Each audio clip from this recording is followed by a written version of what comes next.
Are we live? Can we start talking now? Do we count down from 10 now? Or that's already happened? I think we're already live now, so we're just getting things figured out. All right, hey everybody, my name is Augie Kim. I'm the COO of TNVC, Tactical Night Vision Company. As you can see, I am here with tonight's guest host, Chris Sizelove, Director of Training for Blue Force Gear.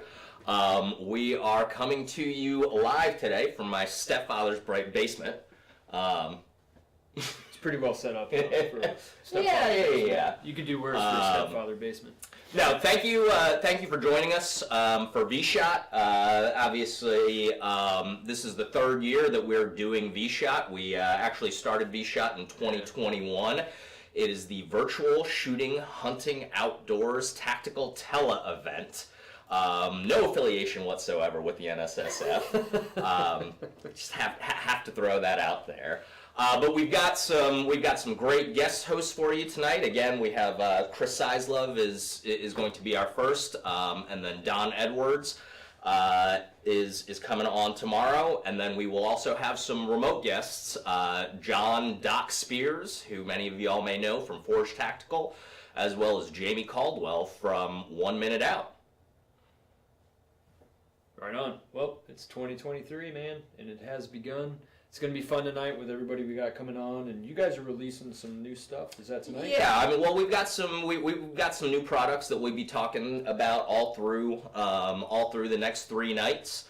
So for those of y'all who may not be familiar, or just as a reminder of the format, so for vSHOTT, for the first portion of time, we're going to have some more structured content. Again, we're going to have the guest hosts on. We're going to have some things that we want to talk about. But then, once we get done with that, we are going to move into a virtual panel discussion. So let's get started.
This is your third year you've been with us for every vSHOTT, but would you like to you want to just give a quick introduction, your background, and your experience with night vision for our viewers?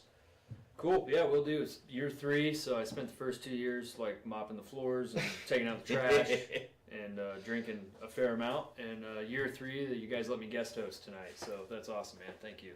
I get to victimize everybody for at least night 1 of vSHOTT. Yeah, my name's Chris Sizelove. I'm the Director of Education and Training for Blue Force Gear. That sounds like a really lofty title. I'm a big section of one. It's just myself. But no, it's a fantastic company, fantastic job. I find like myself mostly doing a lot of customer service for like our agency and government clients, which is great. I get to help them with their problems and do a little bit of education and training on the side with them while I'm doing that. So it's pretty amazing. I'm retired Army. I did 20 years in the Army, retired at the end of 2019. And while I was in the Army, I spent a pretty fair amount of time in Savannah, Georgia, and loved it. And so decided to retire to Savannah when it was all said and done, and Blue Force Gear just happens to be in Savannah, so it just worked out perfectly. Yeah. While I was active duty, I spent, 15, 16 years in the Ranger Regiment, and then a couple years in a different agency, and that job sucked, so I retired. Yeah, I really wanted to do my entire career in the regiment. It just didn't work out. But glad I did, especially in the time frame that I was there, which was basically 2000 to 2016, which was like pretty formative years, for the GWAT there. Got to wear a lot of night vision. In fact, so much so that this is my night vision. I don't know how to say it. How it affected me the most was definitely this. When I joined the Army in '99, I was right-handed and right-eye dominant, like most right-handers are. In about 2004 time frame, I was left-eye dominant badly. I mean, real bad. Why, do you ask? Why is that? From wearing PVS 14s over my left eye for thousands of hours. I can't count how many times it was like sundown, they go on, sun up, they come off, and it's like all night under 14s for months at a whack, and my left eye became really, really strong. And then I guess about 2006 time frame, we first started fielding dual tubes. We had 6s, 9s, 15s started coming online, 7-ish time frame if memory serves. And by about 2009, 10 time frame, I noticed my eye started tracking back over. You've gone back. So yeah, that's pretty much my experience with nods. Did you have to switch over shooting pistol when your eye dominance changed, or did you? I did not. Yeah. I played with it for a while, and then what was his name? The guys that used to run 10-8 back in the day. It was Hilton. Oh yeah. Man, great guy. Anyway. I was doing a pistol class with them, and shooting a gun, like holding it out, and kind of just cocking my head, just like 2 degrees to get this eye in front of that front sight post. And he's like, like not for nothing, but you don't like walk around like this. You don't live your life like this. You probably don't want to get in a gunfight like this. I'm like, yeah, that all makes sense. And he's like, how about, hear me out now. It's like hold the gun out straight and just cock the gun over a couple degrees. So, it worked okay. Yeah. And then, when we started putting red dots on pistols, I think my first RMR went on to a Glock in 13, 14, somewhere around probably there. Around that. And, after that, never looked back and haven't really ran irons since. And plus my eyes started tracking back over to the right. So, anyway, that's me. That's night vision. Still happily in the game. Get to teach and talk a lot of night vision integration things and teaching classes and still playing with lasers and night vision. Well, I mean, I think one of the things that we have seen at TNVC, I mean, just within the industry, for the longest time, we were kind of, almost a backwater of the tactical industry where everybody was kind of just like, NVGs. Nobody cared all that much about NVGs. But the last 3 years, I mean, the growth in the industry, not just civilians, not just commercial customers, but law enforcement agencies. I mean, we're seeing, just more and more, what we used to think, what 5 years ago what was a huge law enforcement order now is one of our smaller orders. So I think the word's getting out there that surprise, it's dark half of the time. I know, right? Yeah. Nighttime is half of all time. Yeah. And oh, by the way, it's a superpower that you can buy and use to great effect. You know what I mean? So. Well, and I think that brings up a lot of times when people ask me what got me into night vision in the first place, I'll talk about it's like, well, like you said, it's a superpower, it's super cool, I'll talk about the fact that on my first tour, I mean, a good third of the missions that I ran were LPOPs at night, so just sitting on some godforsaken mountaintop in Afghanistan looking through a PVS 14. So I'll say all of that. My wife says that these are the reason that I like night vision, because when I put on a nice set of night vision, that is the only time in my life that I can tell someone I can see better than you. Because I've got absolutely horrible vision. Like I probably could get like PRK or something like that, but at this point, I mean, I've gone so long and my prescription's pretty bad. So, which is actually a common question that we get. Yeah. How does wearing eyeglasses affect, the use of night vision? It's perfectly fine, even if you've got these Coke bottle lenses. So before we jump into some of our other content, do want to talk about our grand prize giveaway that we're going to that we have for vSHOTT.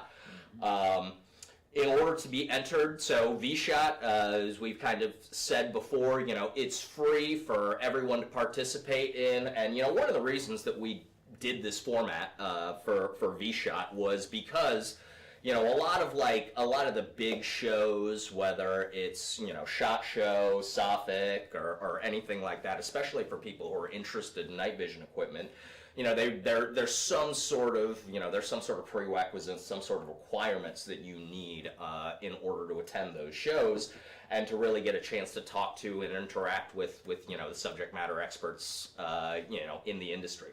Besides, all the guys on Facebook that think that they're subject matter experts. That's everybody. But, so we made sure to make vSHOTT, free to participate. Anyone can, log on, whether it's on our website, whether it's through Facebook, whether it's through YouTube Live. Anyone can watch it. Anyone can participate and ask questions. However, in order to do our giveaways, we do have to have some sort of registration. So you don't have to register to take part in vSHOTT, but if you want to receive any of the emails that we're going to send out that are going to have some links to some to give you the first shot at some products, some coupon codes that are going to be exclusive to vSHOTT, and of course the free stuff. Everybody loves free stuff. So. If you're watching and you're not registered and you want a chance to win something like this wonderful Cobalt Kinetics CK Pro 13.7 inch rifle here, it's a fantastic rifle. So with custom TNVC M81 Cerakote finish, but. Register, in order to register for the giveaways and register for the emails, it is https://tnvc.com/vSHOTT. That's VSHOTT with 2 T's, because, again, no affiliation whatsoever with the NSSF. But, yeah. It's a hell of a rifle, man. That's cool. I'm glad you get it. And it's coming with just as it sits. No, so that's my sample of the rifle. So unfortunately, the rifle is not going to come with any of the accessories on it. It's actually and it comes with a B5 stock and grip. I've got that LaRue grip on there. That's one of those things over. I cannot settle on a pistol grip. I don't know what it is that I have boxes and boxes of freaking pistol grips that I keep rotating through, and I just can't settle on one. So trying that out. The B5 grip that comes on it is awesome as well, though. But so no, none of the accessories come with it. It is just the rifle. Who is it? I guess he goes by Frank Woods. Frank. Yeah, he's talking about the marketing problems that I guess we're all guilty of. Is that we talk about certain things and then we show them just all completely kitted out. Yeah. And so the expectation is that everything comes kitted out, and it's like, no, yeah. It's going to be extra for all of those other things. But that Wilcox riser system, so Jamey Caldwell from 1 Minute Out is coming on later, but he's going to be talking about that riser system. So he helped develop that while he was on active duty with Wilcox. Oh, very cool. We're going to have that as well. And then I think you said that you had some giveaways that you were going to. We do. Blue Force yeah, I brought some goodies with me to give away as well tonight. We have it's a pretty cool little gig. We have a contract overrun for actually a nonce pouch that somebody wanted. we filled their order. We had a couple left over, and it's like, what do you do with a couple of them left over? Yeah. So figured, hey, this is a very NODS intensive demographic we're working with tonight, so we'll give one away, and I'll provide a link for the rest of them if anybody's interested in them. And we're also tonight giving away a new split front chest rig. Okay. So that was a product we launched at SHOT Show. I have mine, and because you brought it up, yes, mine is all kitted out and rigged out a little bit differently. Yeah. But the split front chest rig, we'll be giving away tonight, and then also a grid belt. One of our new grid belts that just launched. Amazing piece of kit. Really has changed the world of belts as I see it. When I was active duty, I was never a belt guy because they all sucked. Yeah. And to be honest with you, when the boss was like, "Hey, I think we're going to do a belt," I was like, "I'm out." And he's like, "No, stay with me. This one's different," and he wasn't joking. So we're excited. Yeah. Excited that grid belt and chalk belt are out in the wild, getting a lot of traction, and we're going to give one away tonight. So that'll be fun. Awesome. So make sure you register at tnvc.com/vShot with 2 T's. Yeah, I mean, talking about belts, I forget who I was talking to recently, but I was talking to somebody about, back in the day, just threading pouches through like your old rigger's belt, Yep. and you ended up wearing the same pair of pants for way too freaking long because you didn't want to unthread all of your pouches and everything. Yeah, and then all the older, and I'm not talking about stuff that's come out lately, but back pre-2010 time frame, all the like battle belts were seriously an inch thick of padding and and everything, and it was crazy. Yeah, so, I think I had one of the old HSGI padded belts that I used for all of like a week or something like that, and I was like, this is I'm gonna go back to at the time it was just threading everything onto the rigger's belt. And if we weren't doing air ops and I could get away with it, I was wearing a Bianchi leather gunfighter belt. Yeah. Because that was like the most comfortable belt ever. Because it was leather, it was wide, and it was contoured, and basically all the design stuff we wanted to put into chalk belt and grid belt was present in that Bianchi gunfighter belt. But yeah, I'm glad, man. I say this all the time. There's never been a better time to be alive for really high quality, well designed stuff. Whether or not we're talking like. This was an absolute pipe dream in 2010, 2012. Yeah. You know what I mean? Like the quality and engineering that went into this thing, that's going into kit, that's night vision. In fact, I was going to ask you a question because I don't know. I remember the conversations, but I don't remember when it got solidified. It's like, when did TNVC start? They plant their flag. So 2005. 2005. Yeah. Because I remember being on a range in Ohio with a couple of guys that were talking like, we're going to sell nods to civilians. It was like, you are effing crazy. Yeah. You weren't. I told you TNV that night vision used to be the backwater of of the tactical industry. People were. No, I mean, it's so 2005 is when TNVC started. Vic DeCassola, the owner, worked for Lockheed for a while and just started selling, NVGs out of his garage. Actually, interesting story that he likes to tell is that he got started like. I won't say a lot of people, but enough people that got started because he actually got kind of screwed on a few sets of night vision, while he was, and then so he decided that he could do it a little bit better, and here we are now. It's fantastic to watch happen over the last. Yeah, I mean, and I think 20 years now. Well, I mean, first of all, it's just wild that it's been, not just TNVC, but, you were talking about, I mean, your career, my career, I mean, has almost entirely been, GWAT. Yeah. I mean, I know that you retired a few years ago. I'm still, in the reserve, and it's just wild thinking that we're going back to a peacetime army. And but I forget what we were talking about, but I was at the unit and we were talking about something, and I was just thinking like about things that are not authorized to do, and just thinking about like, man, how times have changed. Just in terms of, I think it was something about like modifying certain equipment or something like that. Like what, you can't do that anymore?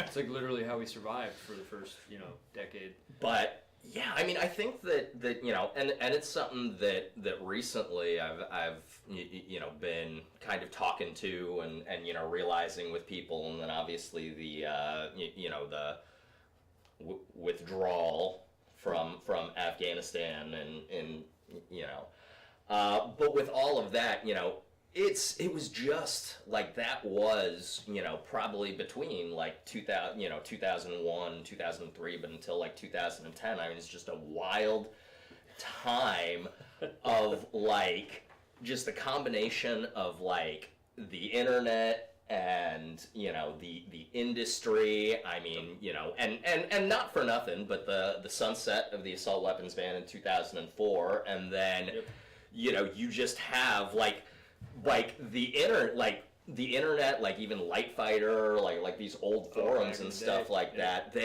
But what you had was guys that were using this gear and basically testing, proofing, vetting, and improving equipment real time in a way that, I mean, I almost think like nowadays it's just too saturated.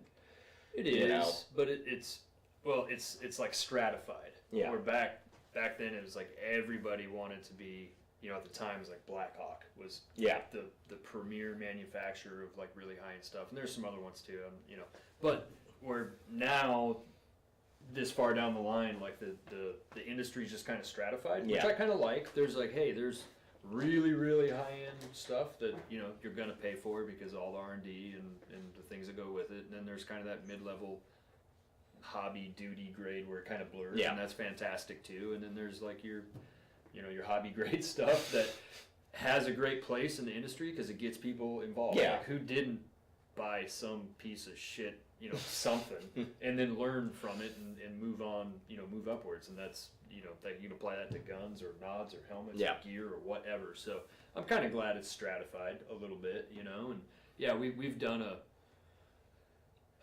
I call it a 200-year leap in the last 20 years because there's money in the game, which there never was before. I do, if you had a time machine, Augie, and you look about like the man that could build one in his garage, and you went back right now, you took everything on this wall behind us, and you went back to 1995, and showed it to the super secret guys even, and they're like, yes, we love it.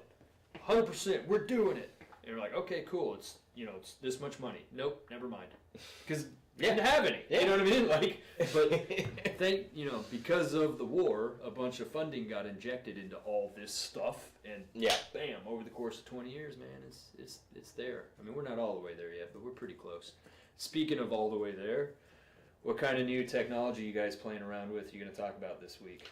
So we've got we've got a bunch of cool stuff. This little guy is something that made quite the splash at SHOT Show this year. But this is the TAD from Optics One. So I mean, you're familiar with the Cody. A lot of our customers will be familiar with the Cody and the E-Cody. So the TAD, I mean, it's maybe not the description that Optics One would love for me to give for it, but it's a dumb E-Cody. I'll take it. So the E-Cody, the E-Cody's a fantastic device, chock full of capabilities, ATAC integration, a GPS battery pack that'll give you a 10-digit grid inside a heads-up display. Fantastic stuff, especially if you're in an organization that's using all of that stuff. But not all commercial customers, and really not even all military and law enforcement users will need all of those capabilities. So that's one of the things that I don't want to say is that was kind of people had some complaints about the fact that, the E-Cody had so much capability. Yeah, that you were paying for. That you were paying for, exactly. That was built into the cost of it, but you generally weren't able to use, especially as a commercial customer. So the TAD, it actually, I say it's a dumb E-Cody, but it's, E-Cody's actually probably close to about 10 years old now, so it's got an improved sensor, so it's actually slightly better image than the E-Cody, and it doesn't have all of the ATAC capability and everything like that. It is kind of just the thermal overlay. It so does one thing. Yep. Overlays thermal does on your one dots. thing, Yep. And then able to cut the cost significantly. Yep. So retail on these is going to be about $6,500. So that's kind of the big major thing that we've got. But we've also got a couple other new products, some new goggle systems, some new goggle housings. We'll talk a little bit more about our Artemis goggle, which we just got haven't even gotten a chance to write the press release for it. We just got the patent back for it. So the Artemis is now a patented goggle. Nice. By TNVC. Congrats. So, have fun protecting that patent. Yeah. Well, I guess we got, about 3 minutes here until our first guest comes on. So I know he won't introduce himself like I'll introduce him. So, super stoked tonight to have John, or Doc Spears as we call him, from Forge Tactical and a bunch of other places. And we were supposed to have John Chapman on, also from Forge Tactical, and literally, 35 minutes ago? Right before we started, he texted. He's a full-time sheriff's deputy in Tennessee, and is literally like, hey guys, would love to be on tonight, but we are chasing some shithead through the woods, and we're all putting our nods on right now and getting geared up to go get this asshole. So I guess it's kind of fitting that he's doing that while we're doing vSHOTT, you know what I mean? So, but John Spears is a national treasure for night vision and specifically precision shooting. That's what he does. He was a SF guy back when being an SF guy meant you were in the jungles of Latin America killing communists, which he definitely did.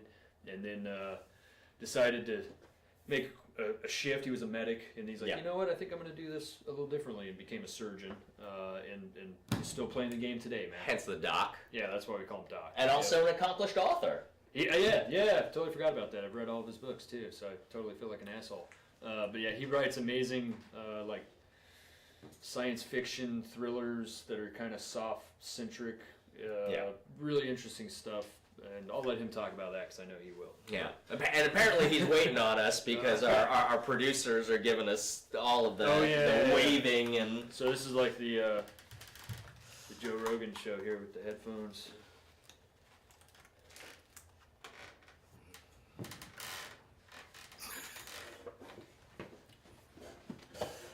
All right, Doc, can you hear us? Hey, Doc. Yeah, I think we got a bit of a delay going on. Just a little bit. We're trying to integrate this technology a little bit, and just let me know when you want to cut to your video and your pictures, because I got to give our producer the super secret hand signal to roll those. Yeah, right on. On this end, I apologize to everybody, but it's like I'm talking to you from the moon.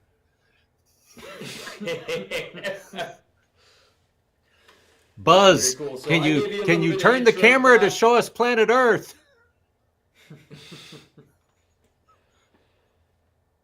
Go ahead and introduce yourself, Doc. I know we're gonna fight this delay the whole time, so we'll make it smooth here.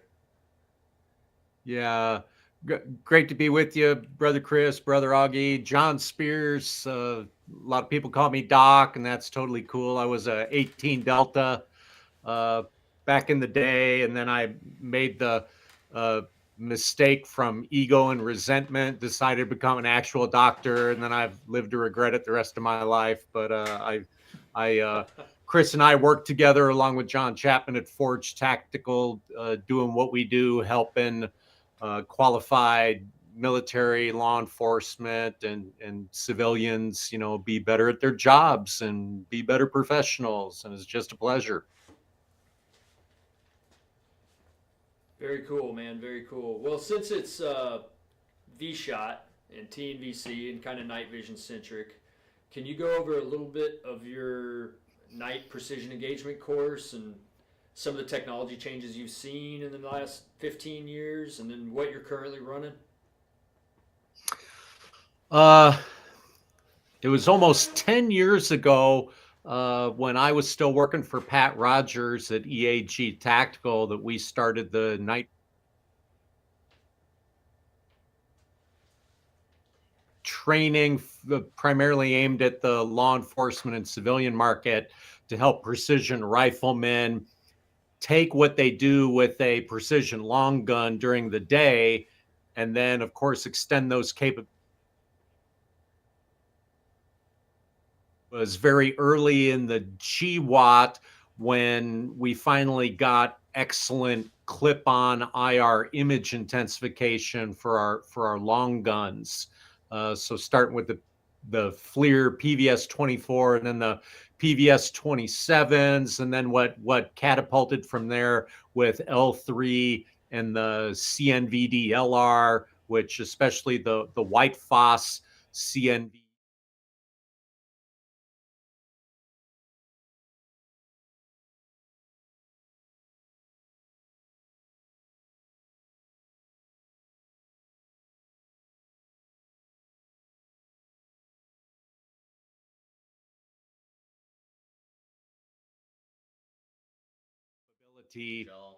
For all of us to where we're now at in the Army with the INOD program, the improved night observation device program, where the thermal clip-ons in front of our precision optics, talk about own the night. The day is finally here where the individual sniper truly does own the night. So anyway, trying to help people, especially law enforcement, learn that equipment to be able to extend their roles into the no light environment is a big part of what we do at Forge.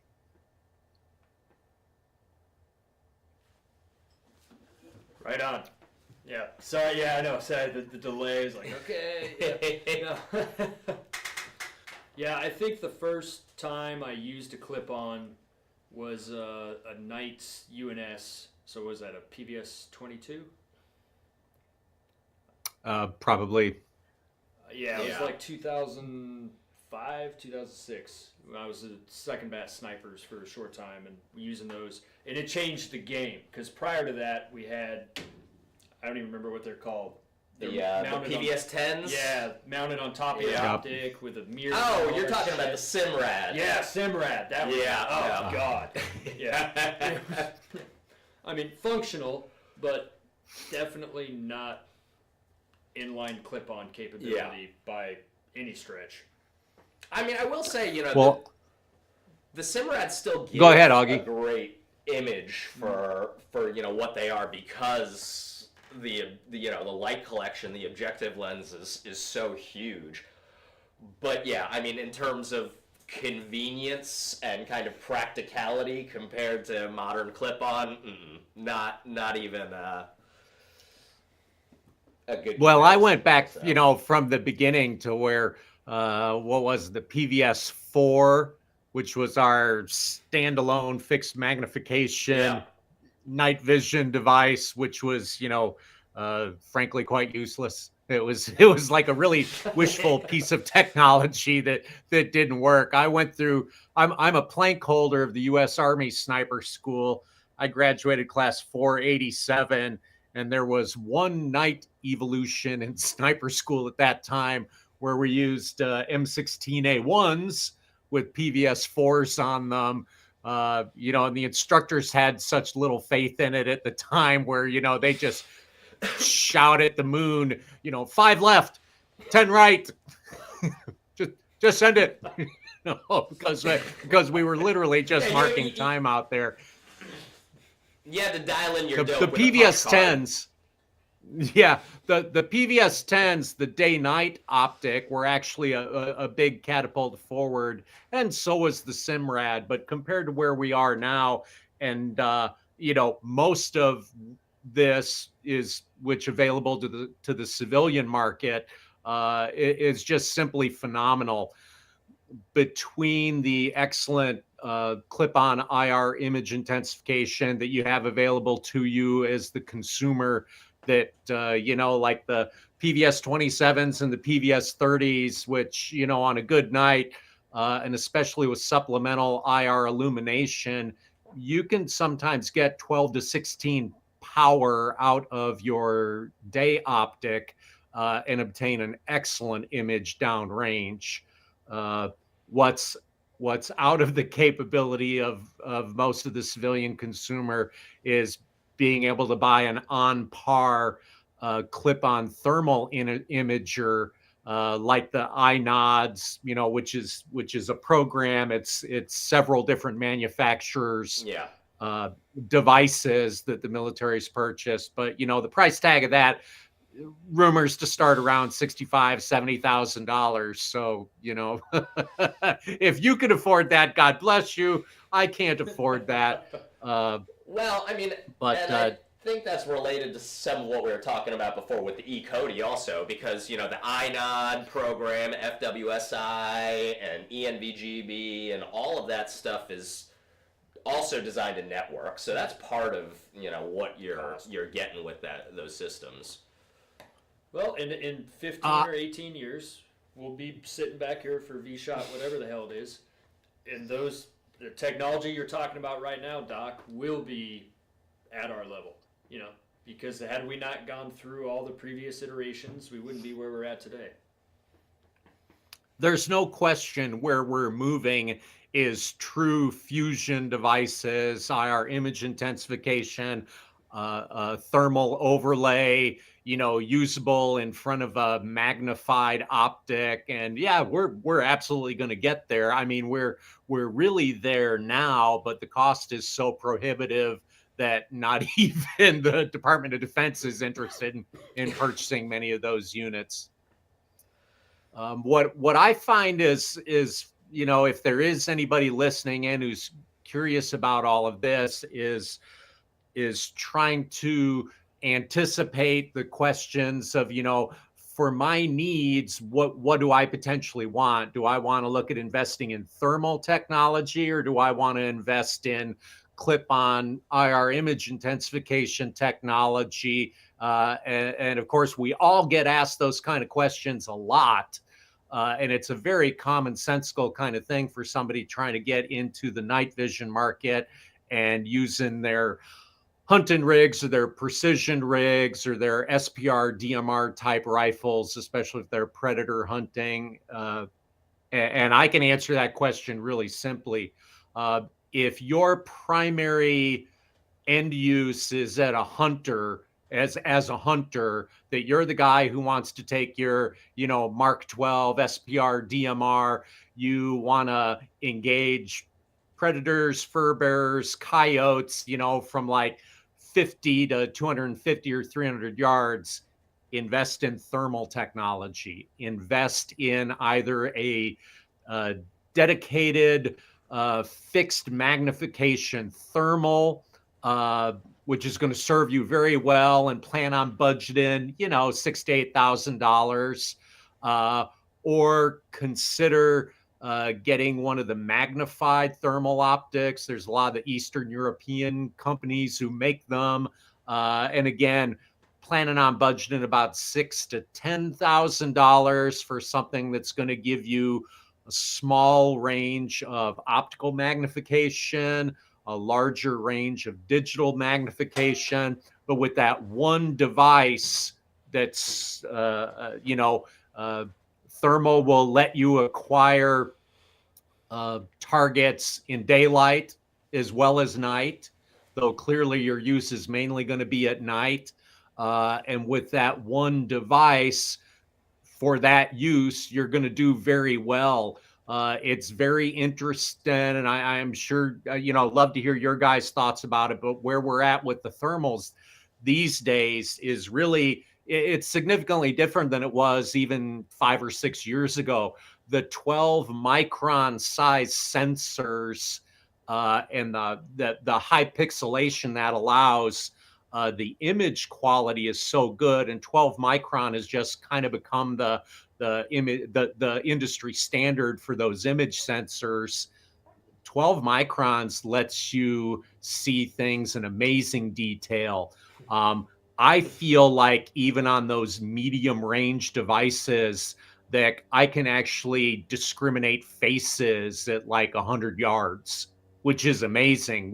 Whereas we used to say, thermal was completely useless for discrimination. It was what we wanted for target detection. But you wanted IR image intensification for target discrimination. I can tell you now on the current generation of iNods, behind a 12 power, loophole HD Mark V, like his current issue with the Mark 22 sniper rifles, I can discriminate faces at 200 yards under that thermal iNod. It is amazing. Now the flip side is for the law enforcement side of the house, and this is a question I know Chris and I get all the time. I'm sure Augie gets it too, where in fact this was like a an Instagram message that I got the other day from a law enforcement student who was at SWAT Sniper Overwatch with us a year ago, who's like, hey, we're thinking about getting into the night vision game. What do you think? And this is for his agency. And I said, well, that's hitting a big nail with a small hammer for an Instagram message. It's like, let me tell you, dude, here's the flip way to go about it. And I said typed it as brotherly as I could, put a nice little smiley face emoji and a heart on there to let them know, like I meant all my best with them. But it's like, go on to TNVC.com and I want you to flip through clip-ons and I want you to look at the prices and I want you to show that to the chief.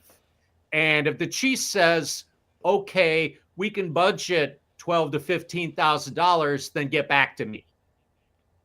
But if you're going to do the usual, like ask me, well, we need something and we can only spend like, $3,000 on it, stop right there. It's, you're not going to get in that game. Or it's usually I push them to, the DRMO website and say, search the DRMO listings and see if somebody wants to sign over a PVS 24 or something, which would be a better way to go at it.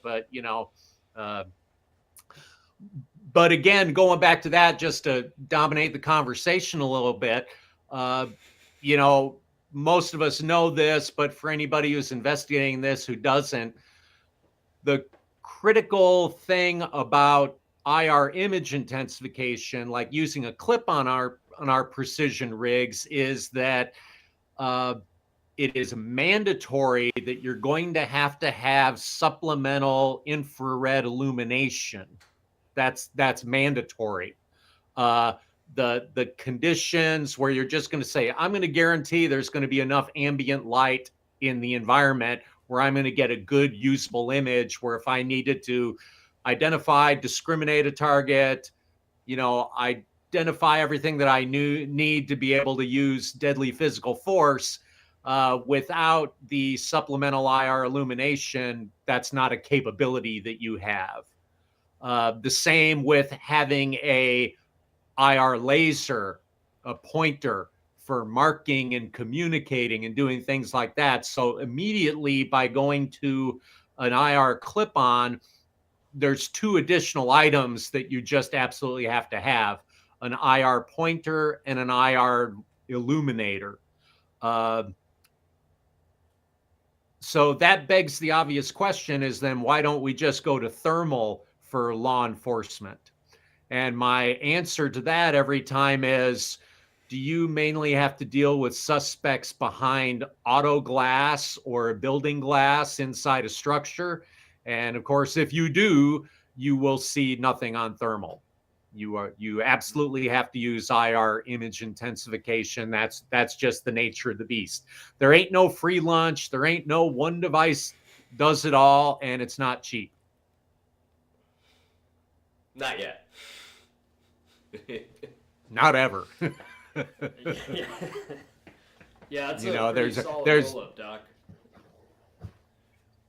Something is that I think is interesting. Now let me take that potential other category of user, who is the guy who's a rifle crank. He's just in love with the discipline of the spiral tube, and he wants to get out there and do the same thing he does during the day, but at night. And I would say that I have great simpatico with anybody who feels that way, because if you can have all that much fun during the day, why wouldn't you also want to have fun at night? And then that's the same thing. You're looking at an investment then definitely in a IR image intensification clip-on to use in front of your day optic. Then you need a partner with the same setup to communicate and spot with you, either on his long gun, just like we would in as a sniper team, or you're going to have to build a spotter setup using some IR image intensification device. Then the same thing we talked about, how we communicate, how we illuminate necessitates pointers and illuminators. So, I don't know how well this will show up, but Molly, I gave you a photo number 1, I think, which is just kind of a blow up of this. And if we could look at that for a second. Molly's been waiting patiently for me to bring her into action photo and 1, Molly. to pull up that.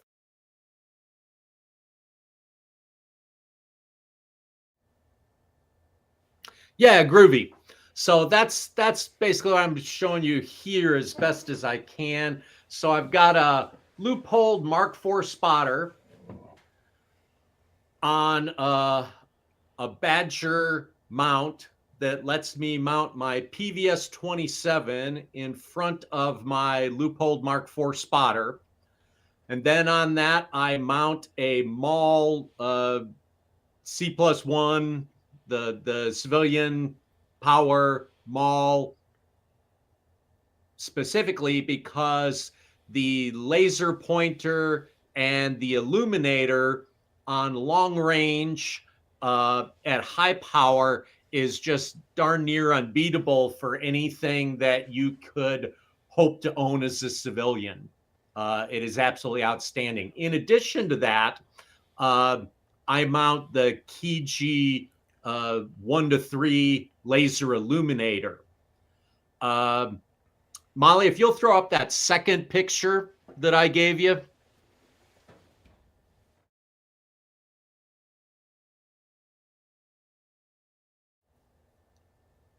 Cool. What you're seeing there is I actually have both devices on at the same time. That I just took last week. I was down at Benning working with a group of snipers.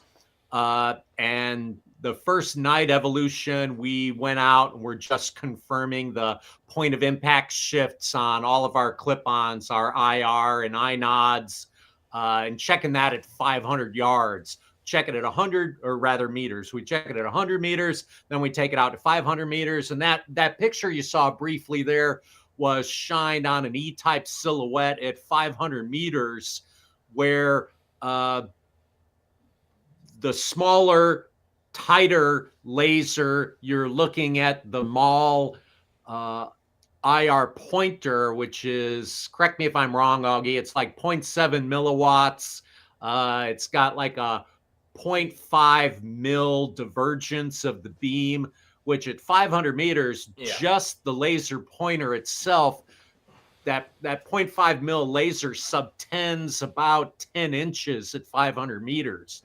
By itself, the MAL pointer is an amazing illumination device. But of course, we're using IR pointers mainly for communication and to make sure we've identified the same target.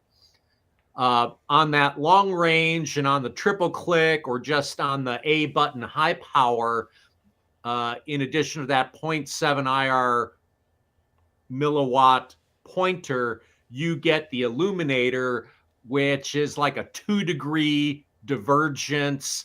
That just ignites anything you see. If you had no other device supplementing your clip-on on a spotter, besides that maul, you would be extremely well served. Hey, Molly, would you go back to that picture just for a few seconds to refresh people's memory? Picture 2. Solid. Yeah, go back to picture 2 if you would, pretty please. One more time.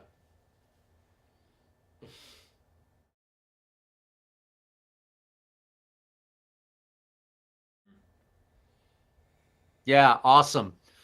What you're seeing in the wider divergence is the key G set on 3 degrees. It has a diffuser that will give you a 10-degree spread. The 10-degree spread is almost too gosh darn wide. I mean, I was out there with 14 snipers and spotting for different teams.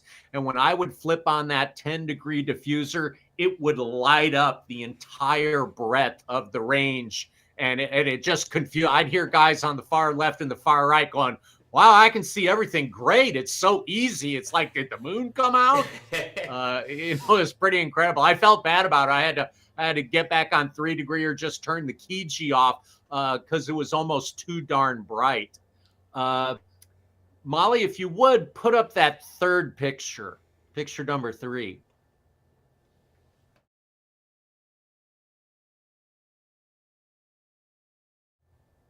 Yeah. What you're seeing there, just for comparison, the sniper on the right is using the IR illuminator on his diving board mounted laser rangefinder, which, as a civilian, you're just going to have to get used to the idea that you can't have it all. The laser rangefinders that are full power that the military uses, besides being a laser rangefinder, it has a vis laser that lets you zero the LRF to your optic reticle. It has a IR pointer and it has an IR illuminator.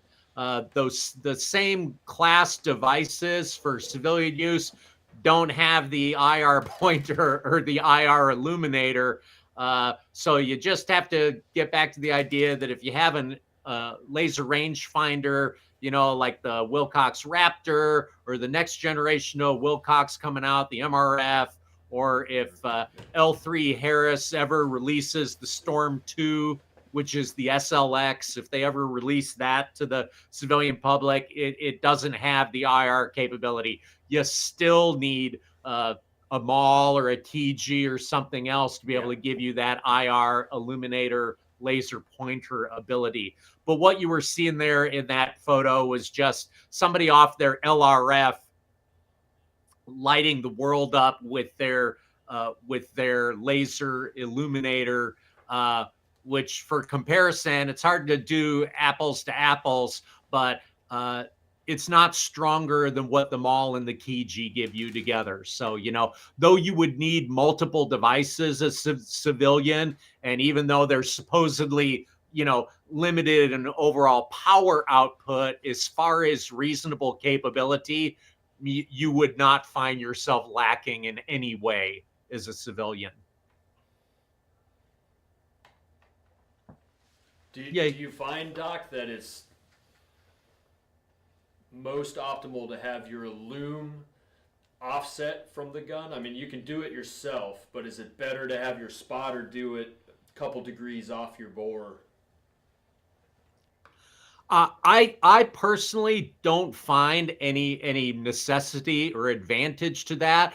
What happens with if you are, and this is very much like a law enforcement and a sniper thing, if you are set up in a room and you're trying to illuminate out a window, it's just like any flashlight.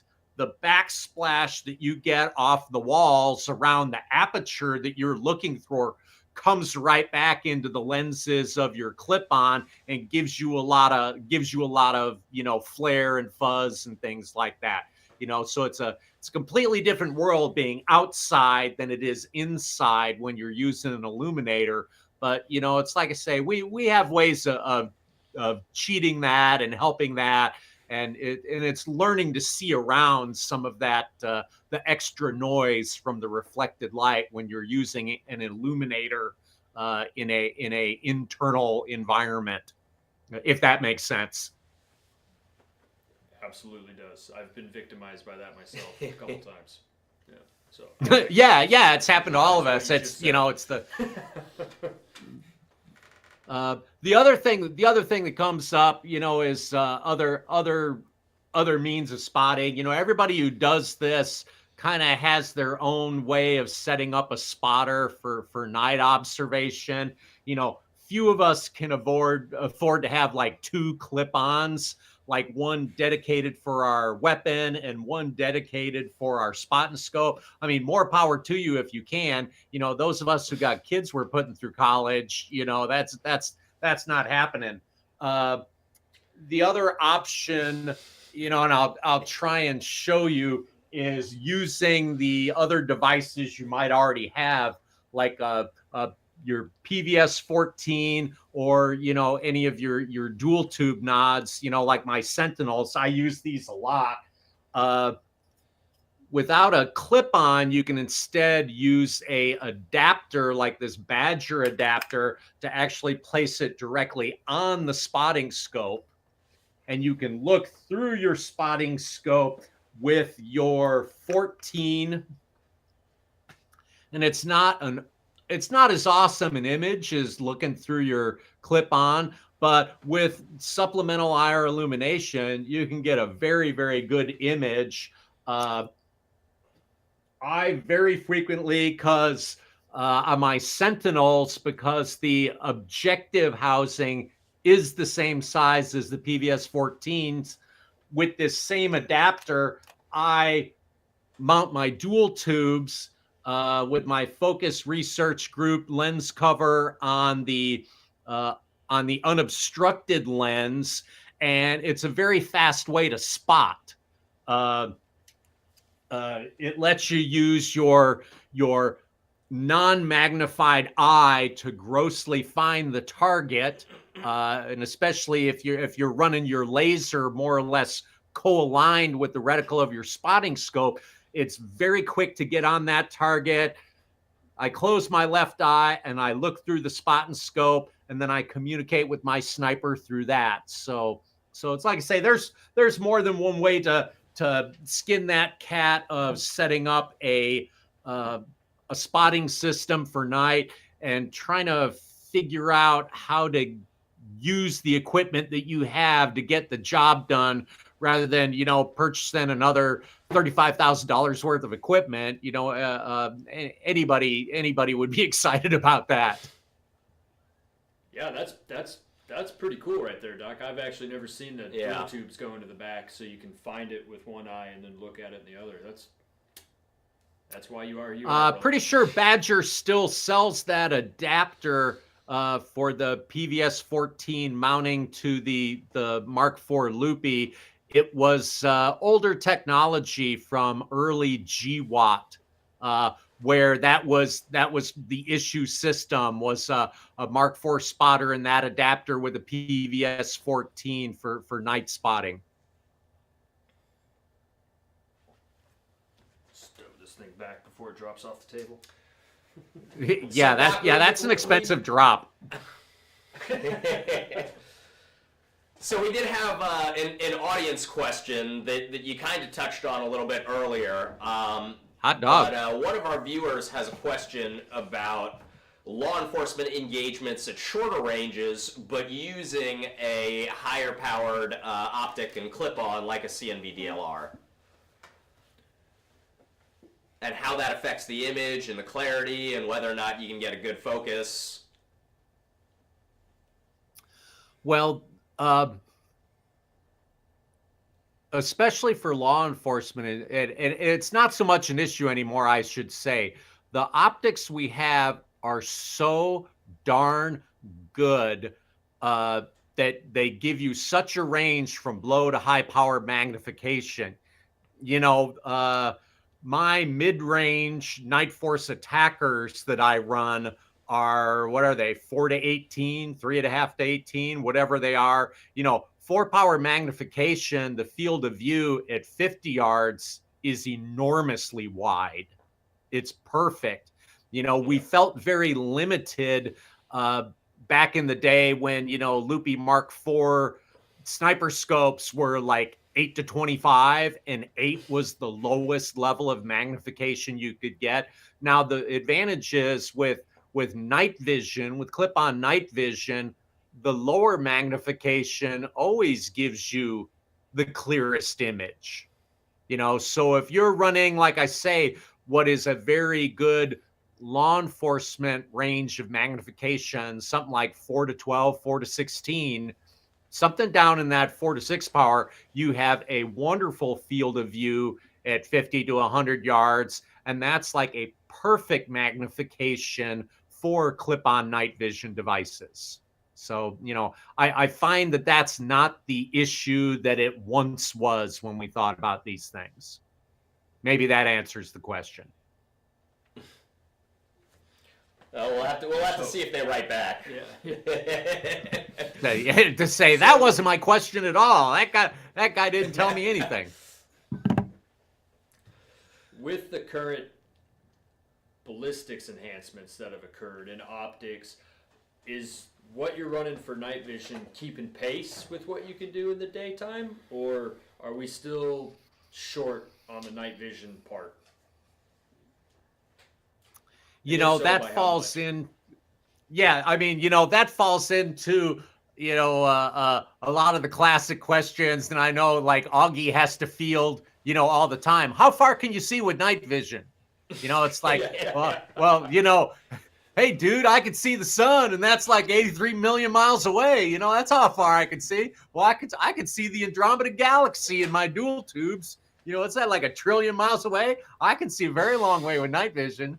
It's as always, what is your ability to detect the target? What's your ability to discriminate on the target?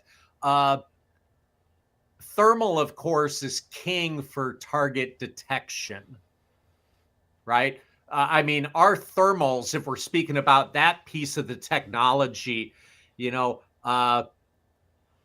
if you are observing game, not hunting, because it is illegal to use thermals and night vision devices to hunt game.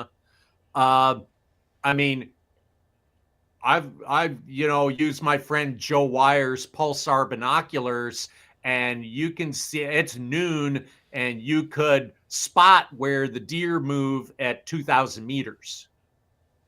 And you can clearly identify them as 4-legged critters at 2,000 meters. The extension of that is, of course, that, for a ground pounder, you can do the same thing against opposition human beings, which is completely awesome. With IR image intensification, target detection is extremely difficult, even with moving targets. IR is, varying shades of green and black. And, and that's like one of the things we do, right, is actually teach dudes infiltration exercises and how you defeat IR observation just by your movement techniques. A dude in Ranger Green who's taken just a slow, steady, direct walk straight at the observer at night can walk up to within 50 meters of the observer and not be detected on IR image intensification, especially if he's not using an illuminator. So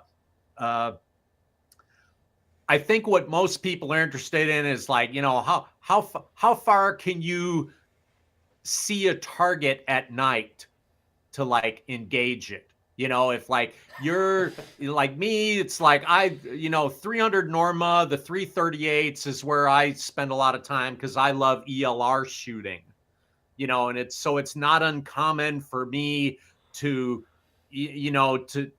exercise, from 1,800 to 2,000 meters, on that 18 by 30 inch gypstick steel. And that's just like my thing.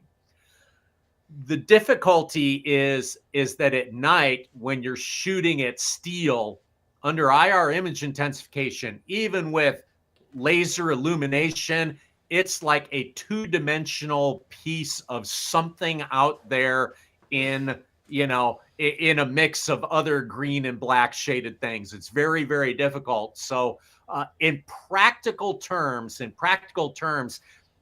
I don't find that our clip-ons let us get to the full ballistic capability of the weapons. But, it's like, you taught me that a long time ago. If there's really somebody out there diddling around at 2,000 meters, what am I doing at him shooting with a sniper weapon? I'm calling AWT in to like send a hellfire on that guy, Doesn't that just make more sense? It's like, yes, it does. But in practical terms, if your bag is shooting steel at night, because it is extremely satisfying as a pursuit, with the proper equipment, you'll find that, 800 to 1,000 meters is very, very doable. Now, that depends on, believe me, the night you plan to go out and do it, because you did it last month and it was a gas, the night you plan to do it and take your buddies out there, there will be 100% cloud cover. There will be no ambient light whatsoever. There will be a fog that will kill your laser pointer and your illuminator, and you will struggle to see 300 meters. And that's just like an inviolable rule of going out to bang steel at night. It happens every time. It happens probably 2/3 of the night precision engagement classes that I hold, where God, I planned it for a full moon night so we would just give you an awesome time.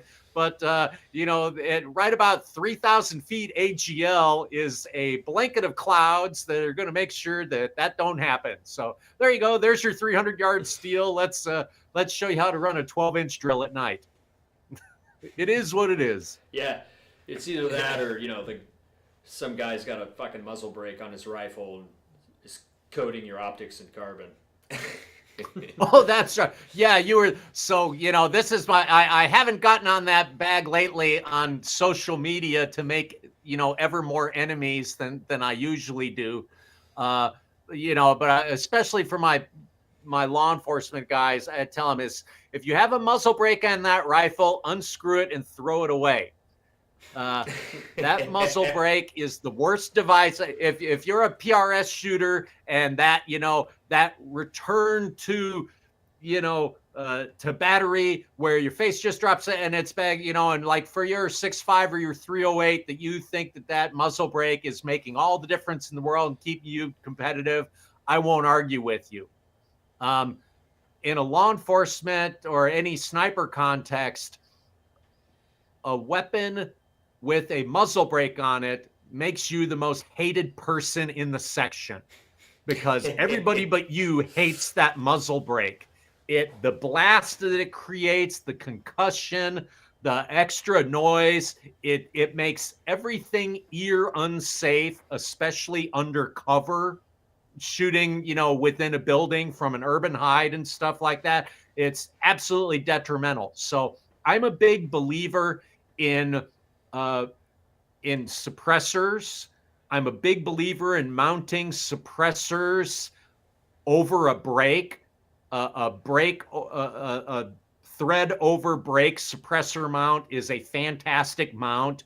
It keeps a lot of the carbon and muzzle ejecta off of the crown of your muzzle. It's a wonderfully repeatable, tool. But if you ain't got that suppressor on the end of that brake, you're a detriment. And especially, as Chris knows, we've had dudes, in the middle of a class who, they show up the next day and they've purchased some brake off Midway and screwed it onto their rig overnight because they think it's going to make them a better shooter the next day. And in all the exercises, they're failing on the day before. And I somehow forgot to give them my brakes are evil speech. And then we have to have them screw it off, but they've lock setted it on.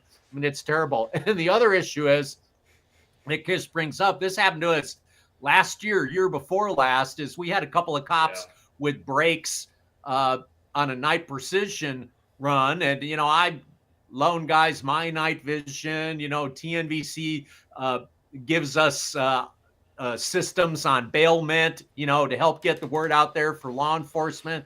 We're out there shooting, and I got this shooter is using my PVS 27.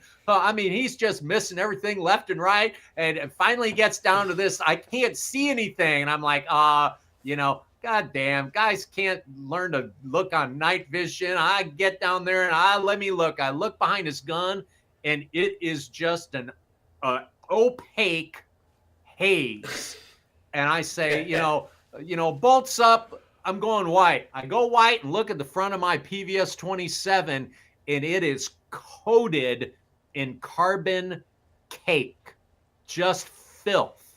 Where the environmental conditions were right, where the two shooters running brakes, the way the wind was blowing across the line, it picked up all that carbon and deposited it on everybody else's clip-on optics.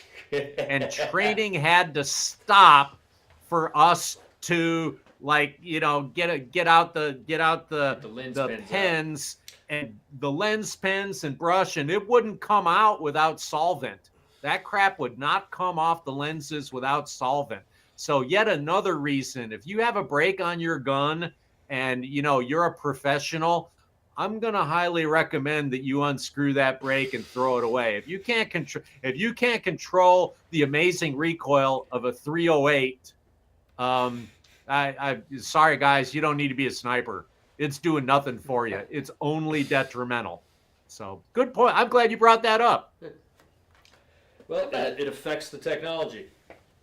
So it does. Yeah, but it's fun to clean off of that lens too. It's the PVS 27 lens with the mirror and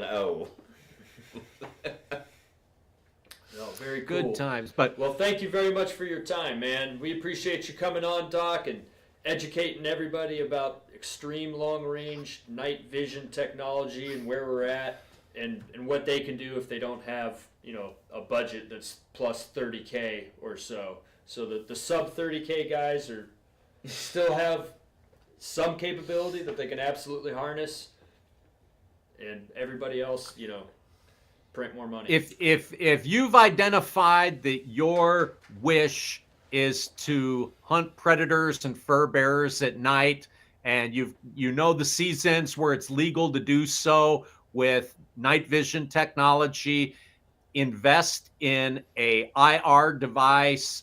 TNVC, I have used the Trigicon IR patrols and the IR hunters, and they are excellent bulletproof devices. I know because I've dropped several of them, and they keep ticking.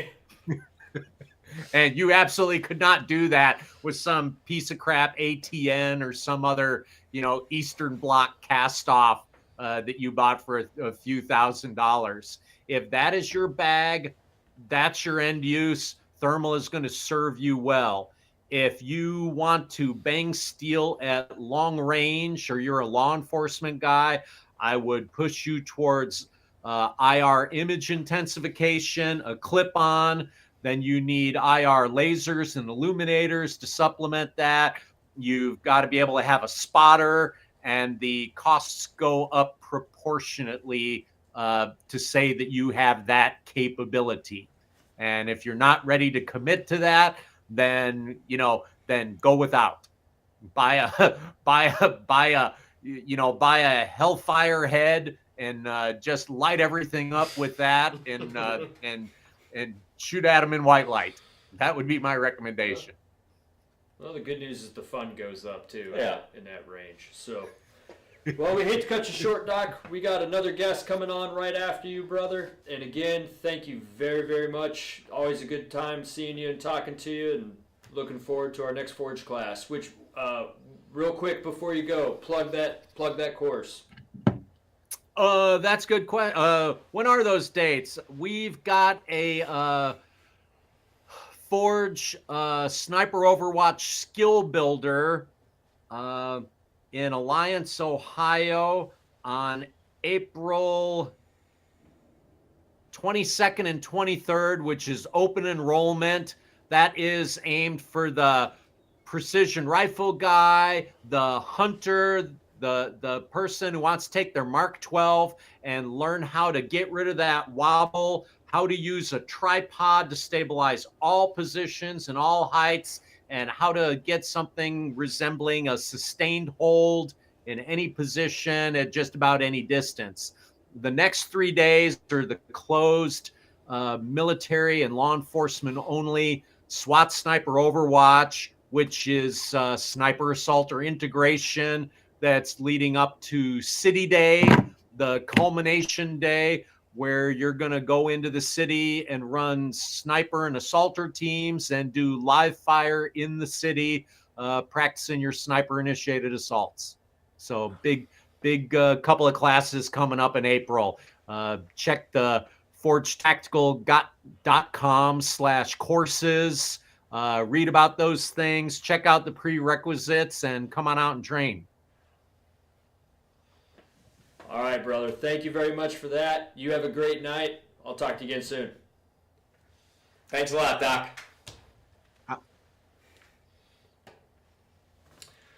All right, so thank you again to Doc Spears for, oh God. I know, right? Just for anybody watching at home, obviously we're always working with different kinds of technology. So this year, as some of you veteran viewers may have noticed, we've got the remote guests that give us the opportunity, give us the fantastic opportunity to have more people, come and works better with everyone's schedules to kind of discuss various different things. We are getting a slight delay in the headsets as we talk to our remote guests. So if you notice that Chris and I were kind of answering a little bit behind or there's a little bit lag in the response, that's the reason for that. Our next guest is going to be Jamey Caldwell. Jamey Caldwell from 1 Minute Out, long-term Army Special Operations guy. He'll be coming on at 9:30. But before he comes out, we do have a special presentation that we want to give for the Sterling Promise Foundation. This is, one of many fantastic charitable organizations, that exist out there, in the honor of or to benefit special operations veterans and just veterans in general. But the Sterling Promise Foundation in particular is something, again, don't want to make it seem as though we're privileging one of these, again, many fantastic organizations over the other. But Scott Sterling was another Army Special Operations veteran who also had quite a long tenure within the visual augmentation systems market. He had a few things to do with my vision just a few. So we've got that presentation coming on.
turn the audio off. It's back on. Okay. Sorry. You have audio now. Okay. Here, try talking. But does Jamie have Jamie, audio? we got you.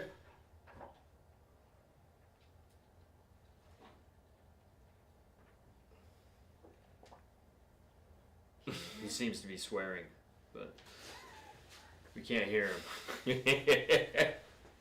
He's beating the shit out of his laptop because he's a comms guy. I mean, maybe come back. I can. We're working it on this end. Give us a Yep. I don't have 10 any seconds. audio coming from him.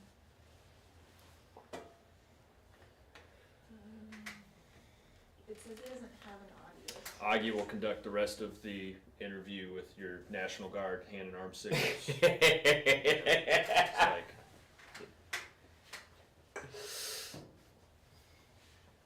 I don't. It's showing he doesn't have an audio source coming in. Yeah.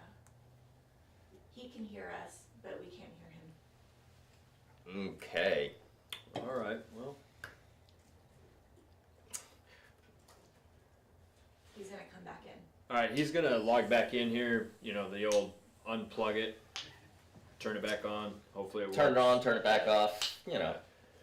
Quickly followed by the 6-inch diagnostic test, and then a 12-inch diagnostic test. Yeah. Okay, I'm gonna try and add him back in.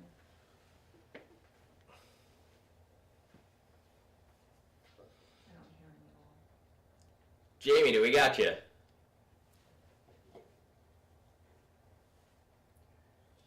Maybe, are you texting with him? No. He says he can hear us. Maybe have him unplug his Apple mic and just see, or his headset. He is. No. Nothing. Now I know how like NFL commentators feel. Yeah. Shit's out. It's like, I don't know.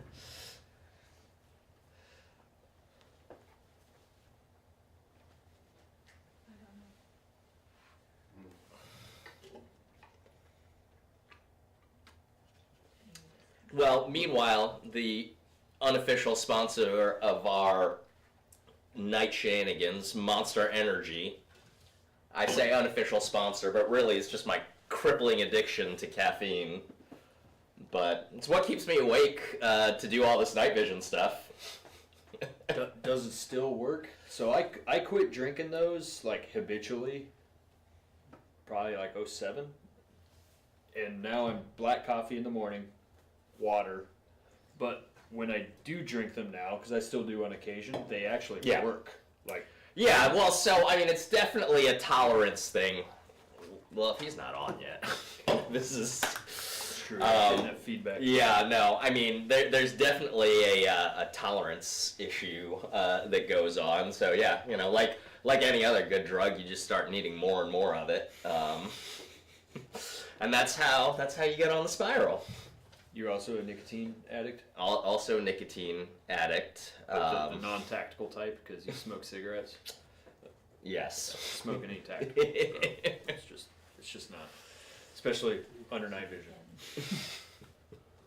No, it's a good way. It's a good way to get seen pretty far off, but Well, the producer will, I guess, eventually Yeah. give us a thumbs up, thumbs down. But assuming we're gonna have to take the next 15 minutes here, 10 minutes. yeah. here, Well, while fill we this work time. out, Yeah. while we work out some of these technical issues, why don't we go over some of the questions that people sent in advance? So, for those of y'all that don't know, you know. Obviously, we're going to be doing our virtual panel discussion where you have the chance to ask questions real time. But we also had a couple of, but we also had the option of sending in your questions in advance. So we've got a few of those. If we can pull those up and we can start working our way through some of those. That sounds good, but don't bogart all the questions, because some of these are super technical and it's going to be all you. And that's like probably something that merits its own discussion, because I really, you know, TNVC's training side, love those guys, work with them, and the amount of education and training they do for what would be termed professional night vision users already is just great. Like at Blue Force Gear, I've hired a bunch of Rangers coming out of 1st Ranger Battalion because they're local and it's easy to grab them and they got talent and they're just incredible. And 2 of them I was in the office actually effing with because they've worn nods for a long time and done all the Hollywood stuff under nods. And just like myself, before I went to my first TNVC class, no clue how they work, what they do. Yeah. That you can. There's things you can do with them that they don't really teach, other than put them on your head, look through them, and Good, we have audio. drive on. All right. Are we back? I think. All right, let's try this again. Jamey, do we have you? I think so. I don't know. I can hear you guys. All right. Yes, we got Well, it. we can hear you now. So Right. we that do works. have that little bit of delay going on, but so if it takes us a second to respond to what you're saying, it's because we've got a little bit of delay from the remote connection. But Too easy. now why don't you? I feel like most people watching probably at least have some familiarity with you in 1 minute out. But if you want to give a quick rundown of your background and what 1 minute out is and what you guys do. Yeah. So for those that may not know me, total military background, joined the military right out of high school. I went into the Army, did a Ranger contract. So spent about 7 years at 1st Ranger Battalion. Then wanted to do more. So went to a selection for a certain tier 1 organization. Made it, got selected, went through OTC, got assigned there, and then spent my next 14 plus years there. And I got there right in 2000. So 9/11 happened right as I got assigned to my team, and there it was just busy. So 14 deployments to combat, numerous trips to Afghanistan, Iraq, Bosnia, a couple other little places in the world. And then towards the end of my career, as I wrapped up, so our normal progression after your team leader time is to go and teach like all the new guys coming in, or we have our own research and development section. So we're able to do something unlike other units throughout the military, where when we see capability gaps or certain gear and kit that we want, we can go after it and buy it, whether it's commercial, COTS items, commercial off the shelf, or just get with industry and actually develop certain pieces of gear. So we have our own research and development funds. I did for almost 4 years. I worked in our VAST section. So visual augmentation systems, night vision, lasers, weapon sights, and scopes. Worked very closely with L3 on like the panoramic goggle, the fusion goggle. Worked with Wilcox, developed the mount that we're going to talk about, the new GSGM, so an Anvis style helmet mount. Hellstar 6 from Core Survival and the F2.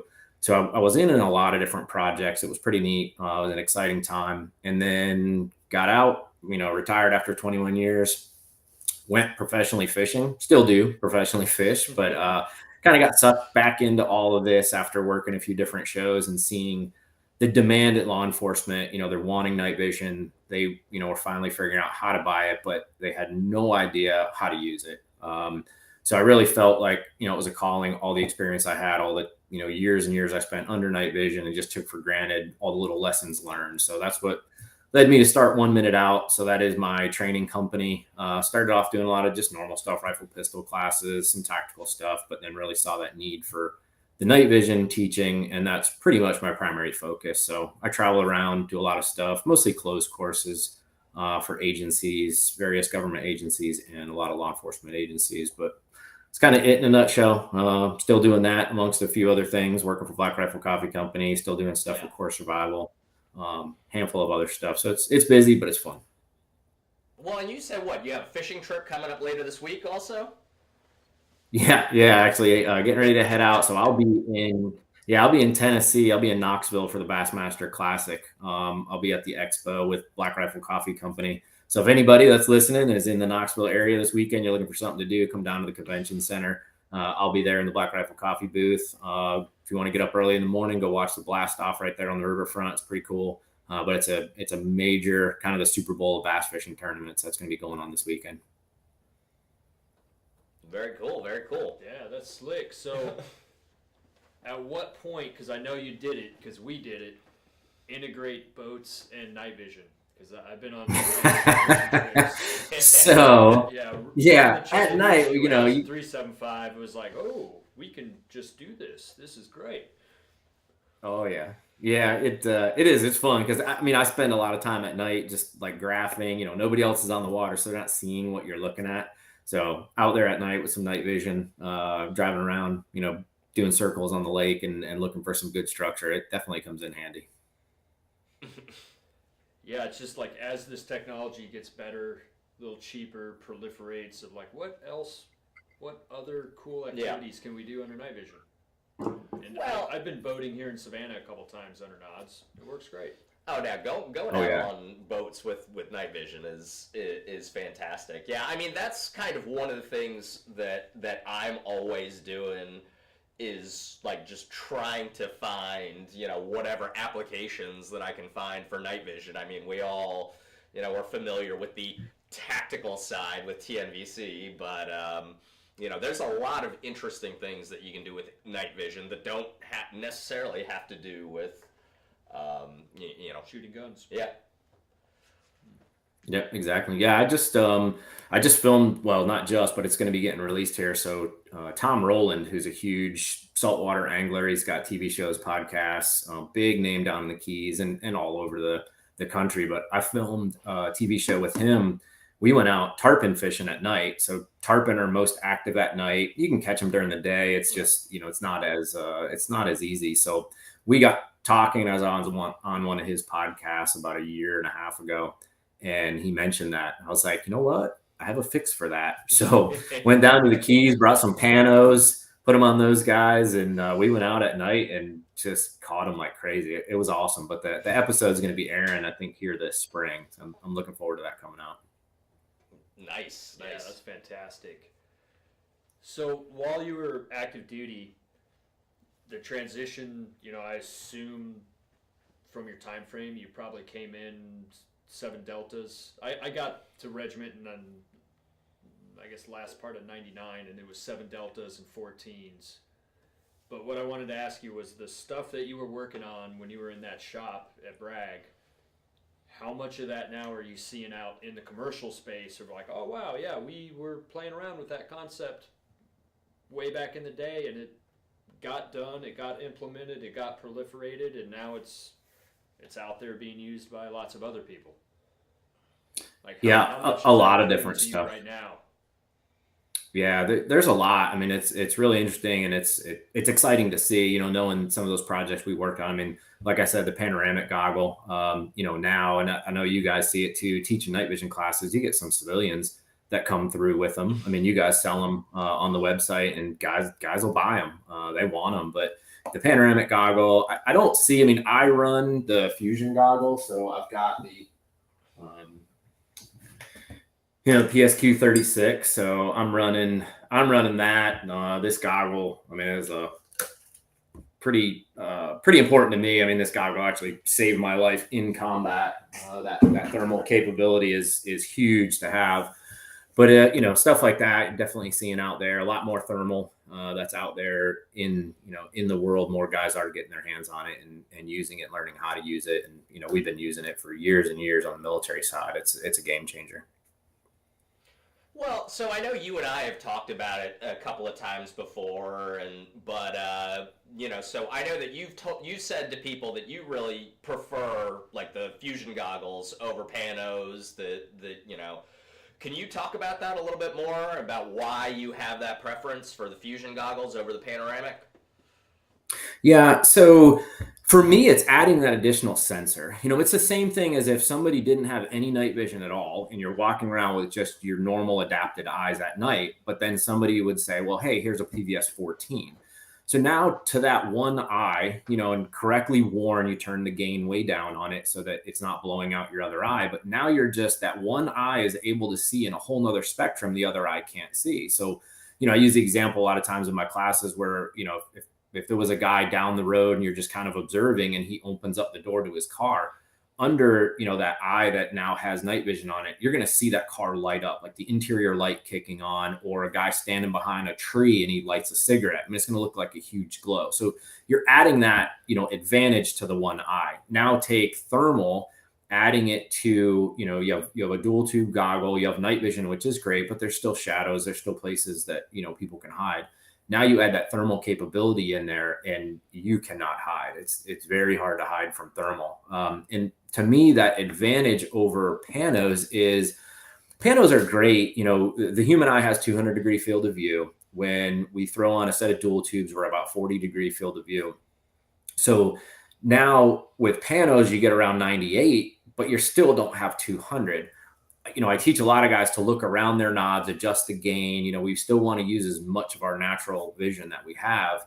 And panos don't really allow you to do that because you can't adjust the brightness on them. And they're so much bigger in your eye space. It's so much harder to look around them. Where if you just take a good set of dual tubes, add that thermal capability to it, I think it's way better, now a bigger advantage. Now, with that being said, the next goggle that's coming out is the fused pano. So the fused pano, you can actually adjust the gain. Now you're adding that thermal capability. That goggle is really nice. Also really expensive, but yeah, pretty nice. Yes, it is. Well, and I know that you've seen this thing, so I will say that I've been running these on the panos, and that's a great little capability to have. So it's the poor man's fusion pano. White trash fusion.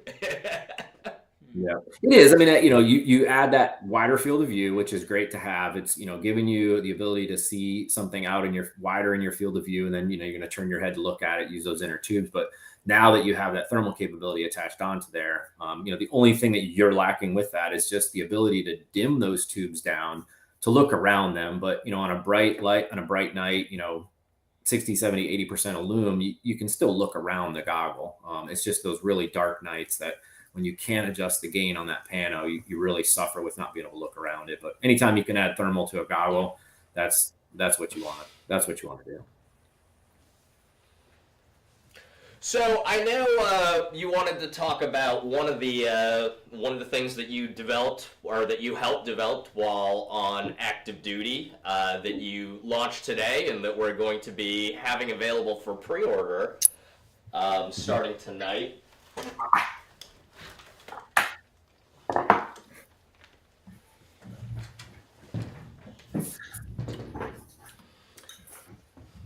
So talk to us a little bit about what we're looking at here. All right. So this is, as you can see, you guys have it on the gun. So this mount, what it does is it gives you the ability to mount your red dot optic, your 3x magnifier on there, have a true alignment, be able to easily and quickly, just as Augie displayed there, flip your 3x back and forth. All it is just force to overcome, and it's on there and it's stout. You push that thing over, you can shake the heck out of that gun. It's not coming back. It's on there, not going anywhere. And then you also have the ability to easily remove it. So if you didn't want it on the gun for some reason, or you wanted to use your 3x in a handheld configuration to look at something, maybe not point your gun down the road in the middle of the daytime, you could pop that out and just kind of use that as glass to look. But the whole concept and the reason behind this mount, to sort of back up and give the history of it, we about every 5 years we life cycle our weapons. We'll life cycle gear and kit. About every 5 years we see technology changing. So we went from the old EOTech. Remember the old 5.52? They had a AA version. I think it was the 5.51, and then the 5.52 was like the two little N-type batteries. So that's what we ran. And, we had issues with it with recoil because the battery sat in there like sitting forward. The springs would get loose. So then when they came out with the XPS and the EXPS series, where now you had a 123 battery at side entry, like you can see right there on Augie's gun, it was just a better setup. And we competed that with an aim point because a lot of guys were running aim points. A lot of guys were running EOTechs, and we wanted to have one solution for our 416. So that ended up winning along with the 3x magnifier. And we were looking at other magnifiers that were out there at the time. The EOTech won for the optic and for the magnifier.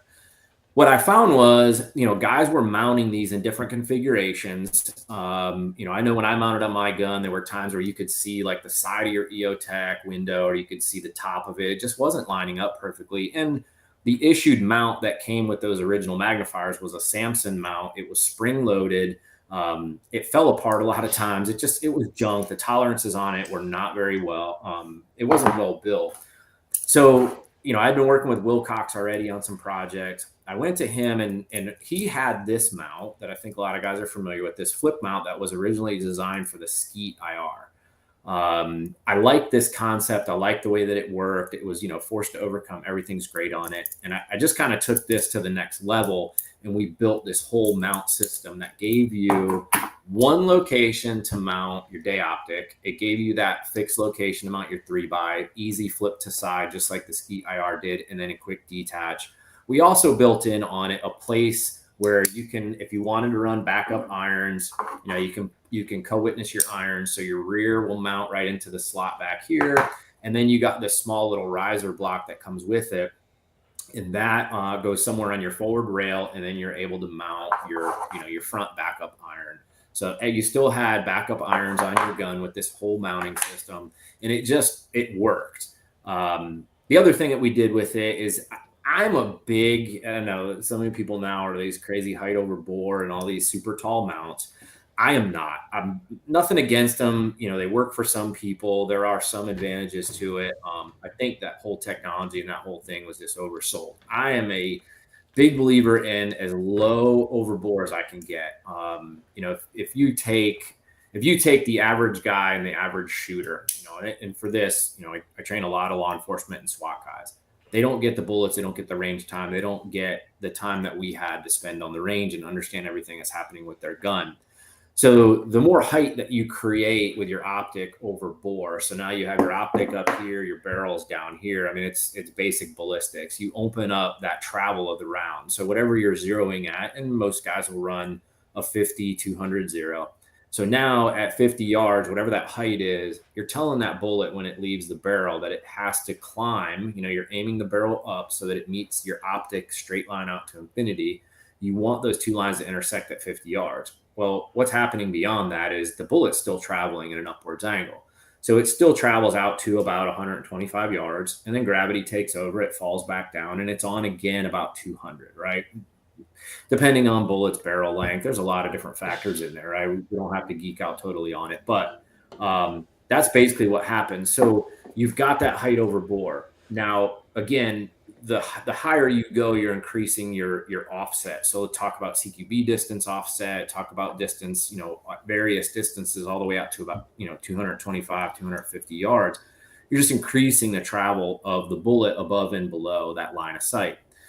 Again, take that law enforcement guy or that guy that doesn't shoot a lot and doesn't understand it. You're already giving him more error. So my philosophy is set those guys up for the best success you can. Give them the flattest shooting group from CQB distance all the way out to 250 yards, so that when their heart's racing, they haven't shot a lot, they don't know the exact distance of where that person is and where that threat is, and they just pull the bullet or the laser in the center of the chest.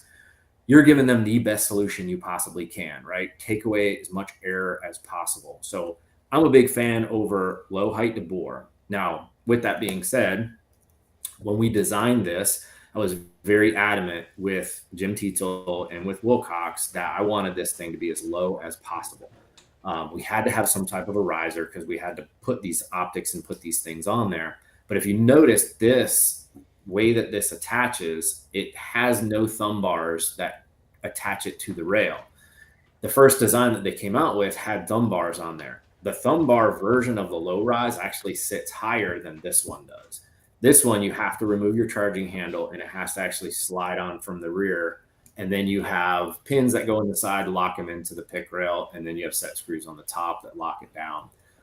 It's a little bit more tedious to mount it, but it gives you the lowest solution possible that we could build. So it's a totally different mounting system than anything else that's out there on the way that it goes onto the gun. And that specifically was to get the lowest height over bore as possible there. And then, of course, for the guys that do want something a little bit taller, there were times that I'd run a 5/8 rise mount on some of my guns, and it was more or less at one point in time, Greg Birch was my squadron CSM, and he is all about pro mask. Everything that we did was in pro mask. And, you know, when you've got an optic flat on the gun, that's better for every condition. When you're shooting with a pro mask, it's absolutely horrible. So there is a 5/8 rise option that we're going to release on this mount also, just for those guys that do want something a little longer. And, you know, not everybody needs that super low rise. There are some guys that are just taller, have longer necks. I mean, you know, every technique is not specific for one person. You've got to figure out what works best for you, what your gun setup is, what optic you're running, and there's different options in here to fit, you know, whoever's needs they have. So that's kind of the quick rundown. I don't know if that was quick, but that's kind of the back history of it, the design of it, and what we're looking to release in the 2 different versions. Yeah. So, what makes the version that you released and that we're going to be doing pre-order different from the one that's been available for a while now? So overall, you know, the ones that have been available, they've done different versions where, like, this one here is the 5/8 that has the thumb screws on it. The 5/8 that we're going to be releasing is not. It's exactly just like this one. So it's going to slide on to the rail the same way. It's just a 5/8 rise versus the 410. It does have my logo on the mount. So where the flip up piece is on the back side, the 1 minute out logo will be on here. And the coloring is a little bit different. I've already gotten some questions on the coloring. Wilcox had sent me some anodized parts, and I selected the color that I wanted. I don't have any pictures. I kind of wish I did. I'm trying to get them. I emailed them today to be like, hey, remember those parts I sent back to you like 2 years ago for this whole mount? Can you find them again? So I'm trying to get those colors, but from what I remember, I mean, it's, you know, FDE's got a million different shades, but, you know, everything that we did was kind of some type of a coyote brown, and even we had various colors. You can see, I mean, these are mounts that I've had for years and years and years, and, you know, this was like a first gen. It's more of like a goldish color, you know, and then we went to more of like a brownish color. So it's kind of a mix between the two. But as soon as I have that exact color sample back, we'll post some stuff on it. But it's going to be a great color. I picked it. I liked it. I think it's going to match everything. Color matters, right? Yeah, I mean, well, I remember when these things first came out in the commercial market, which I want to say they first started selling them around like 2014 or something like that. And originally they were available in both the tan and the black, but I think that a lot of people didn't quite understand what was going on or why the mount existed. To a certain extent, not that I think it should matter, but nobody knew who it was made for and who was using it. And so I remember it not selling very well at that time, but, you know, obviously now there's been a lot more awareness of this. But by that time, because exactly what you were talking about, the difficulty, I mean, if you look at this one, this is an original one from back in the day. I mean, it's multicolored on the same mount. You know, tan anodizing is historically a very difficult thing to do. So yeah, I mean, I've already gotten the same questions about the colors as well. Yeah, we just got to tell them it's going to be a killer color. Like, you're not going to paint it? Yeah. I don't know. I mean, everybody wants the tan.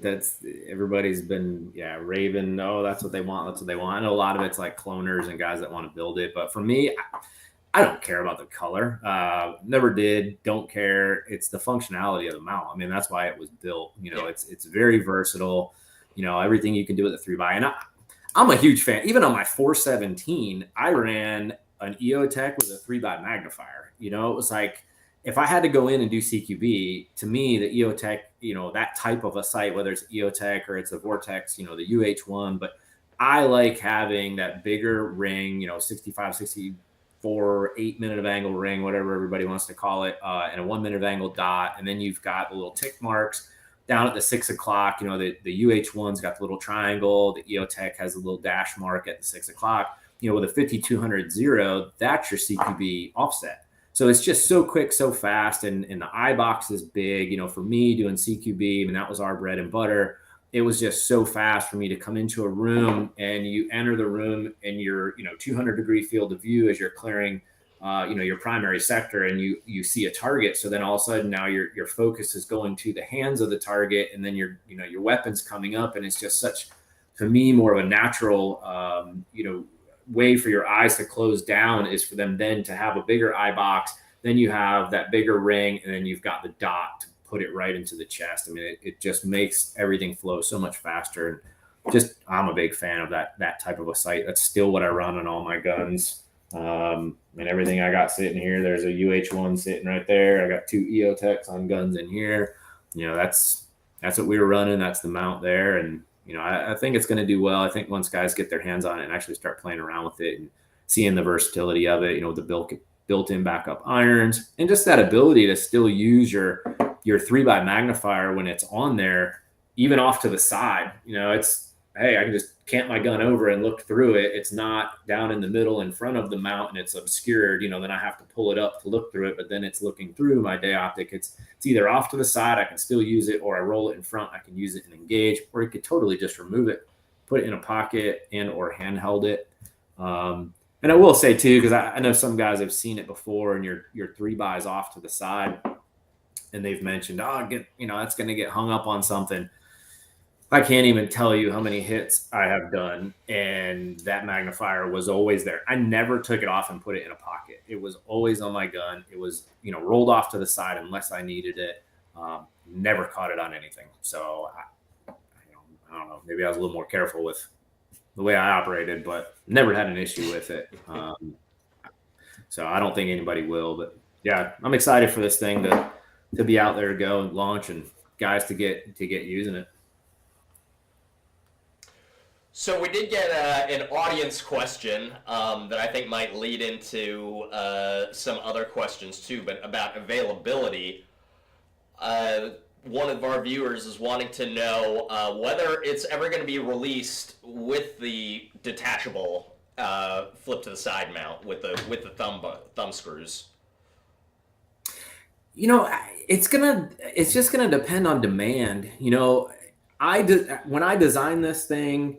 Well, let me back up. We designed it a long time ago. We've been running it forever, but then it wasn't until a couple of years ago that I got with Jim Tietzel at Wilcox and said, hey, look, man, there's such a demand for the FDE, the tan version, whatever you want to call it. And pretty much at that point, Augie knows it was just the black ones that were being sold, and Wilcox didn't want to do the tan anodizing because, just like Augie said, it's not easy. I approached him about it and just kind of necked down to what I wanted, what I thought was the best version. And I like this version better than the thumb bars, just because you're adding more weight to this. So like the thumb bars with the added, the plates that are on here, you're just adding overall more weight to this mount versus, the version that slides on. But if there's demand for it and there's a lot of guys that do want it, I'll re-engage with Wilcox, and we'll look to drop an order to carry some of them, and in a left-hand version, because I did get asked that if there was going to be a left-hand version, because right now we're just doing right-handed. Again, it's all in demand.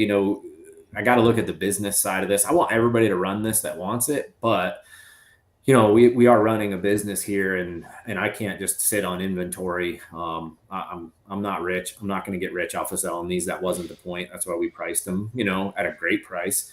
I just want guys to run it. So if there's a demand and, there's enough of a demand, then I'll order them. But, Wilcox is still going to beat me up on what my minimums are, and I got to cover that. So that's, part of the reason for the pre-orders is get this first order out there and then quickly try to get another reorder in, so we don't have to have that long lead time for the next batch.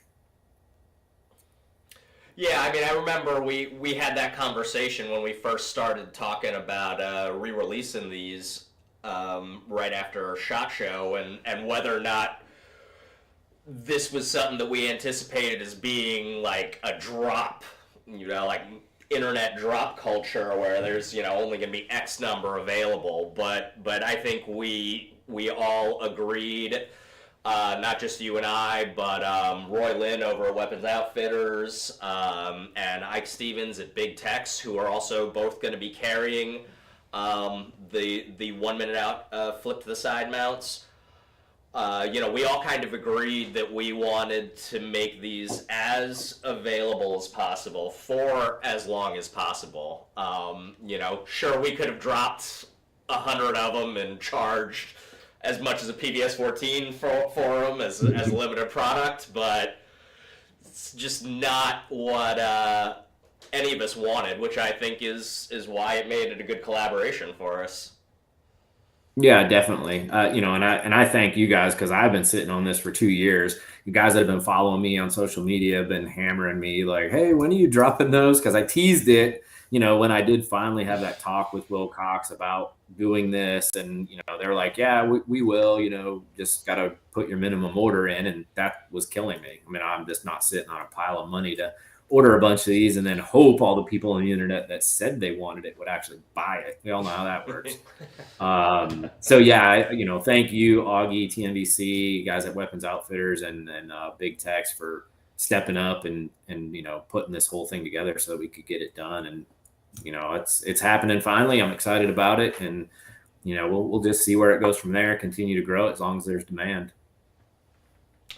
So guys are saying in the comments right now, apparently, that they're sold out because you launched yours on your website this morning, and it sounds like they've been very successful. So we're going to have them going live. If you're registered for vSHOTT, we're going to have the pre-order going live this evening, actually in a couple of minutes here. I think I pre-scheduled it. So you're going to be getting the email with the link. The pre-orders are going to be open. Roy at Weapon Outfitters is also opening pre-orders at same time, 7 p.m. Western, 10 p.m. Eastern. And then when they're finally delivered, which is looking like, late May, early June or something right now, depending on when Wilcox actually produces them, or I should say finishes producing them. Big Tex will have them available at that time as well. So again, everything's been kind of done to maximize availability for everybody and to give everybody a fair shot and a good shot at getting them, not to make them super exclusive and limited edition. And I know that's going to upset some people who've been selling them secondhand for some big money lately, but that's business. Yeah, it is, and I mean, as we talked about it, it's a great design. I've said it before. I've run it for years. I'm still running it. I love it. I think it's awesome. It's very versatile with the low rise and then the 5/8 for guys that do need a little bit taller height over bore for just a bigger frame. But I want guys to have it. I don't care about the dudes. I mean, I've been offered stupid money online, for these mounts. I mean, I still have a pile of the original ones. I've been offered stupid money and I haven't sold a one of them. I've given a couple of them away to guys that, I was like, hey, you're doing good stuff, whatever, the guys I know or something. And I've given some away to dudes, but I've never even sold a one of them. And, I could have made some serious cash on them. That's not my point. I didn't want to do that. That's not why I designed it to begin with.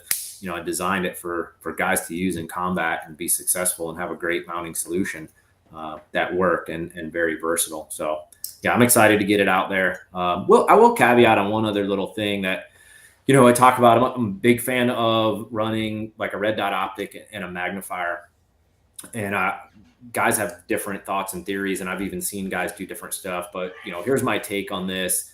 And you guys chime in, but if you're going to run something like this and you're going to run the magnifier, when you zero this, guys, make sure that you zero this with the magnifier, right? Don't try to zero your red dot at like 50 yards and then throw your magnifier down. You will see a shift because you're not getting your red dot exactly where you're seeing it. Utilize that magnifier, dim the dot down fairly dim to make it a little bit smaller. But use that magnifier to get your zeroing done. And then when you flip it out, flip it back, you will see no shift. And it has nothing to do with parallax. It just has to do with your eye and a 1 minute of angled dot covering a, bullseye or whatever it is that you're shooting at 50 yards or 100 yards. You're just not going to see it as well as you will with, 3x magnification. So make sure that you're utilizing that magnifier to get your zeroing done, and then flip it in and out as you shoot. You'll see no issues with it. Well, kind of on that same vein of education and training, with what you're doing with law enforcement, are you mostly going in to introduce them to night vision and things they can do with it that they used to not be able to do with white light? Or are you mostly going into teams that already have night vision and they're already kind of playing with the concept and you're formalizing that, I guess if that's the right word? Like, what are you seeing mostly out there with your law enforcement customers? Yeah, so since I don't rent gear, I don't have the ability. I don't have a stockpile of extra gear. I have a few that I can lend out. I do like to get guys to come to a class that can borrow gear before a department purchases, because I have seen many departments that purchase it and then they sign up for a class and then they learn in the class that they bought a bunch of junk. And it's wasted money because they're going to get money maybe every 10 or 15 years for this stuff. So, a lot of the guys do come to the classes, they already have gear, or, now my name's kind of out there. I mean, I get agencies that contact me either prior to buying the gear and then we set up training along with the purchase, or, afterwards. But most of them already have the gear. They come through the training, and the way my classes are developed is kind of a crawl, walk, run. It was developed with Pat Hickox of Emerging Tactical Solutions, really, really good friend of mine.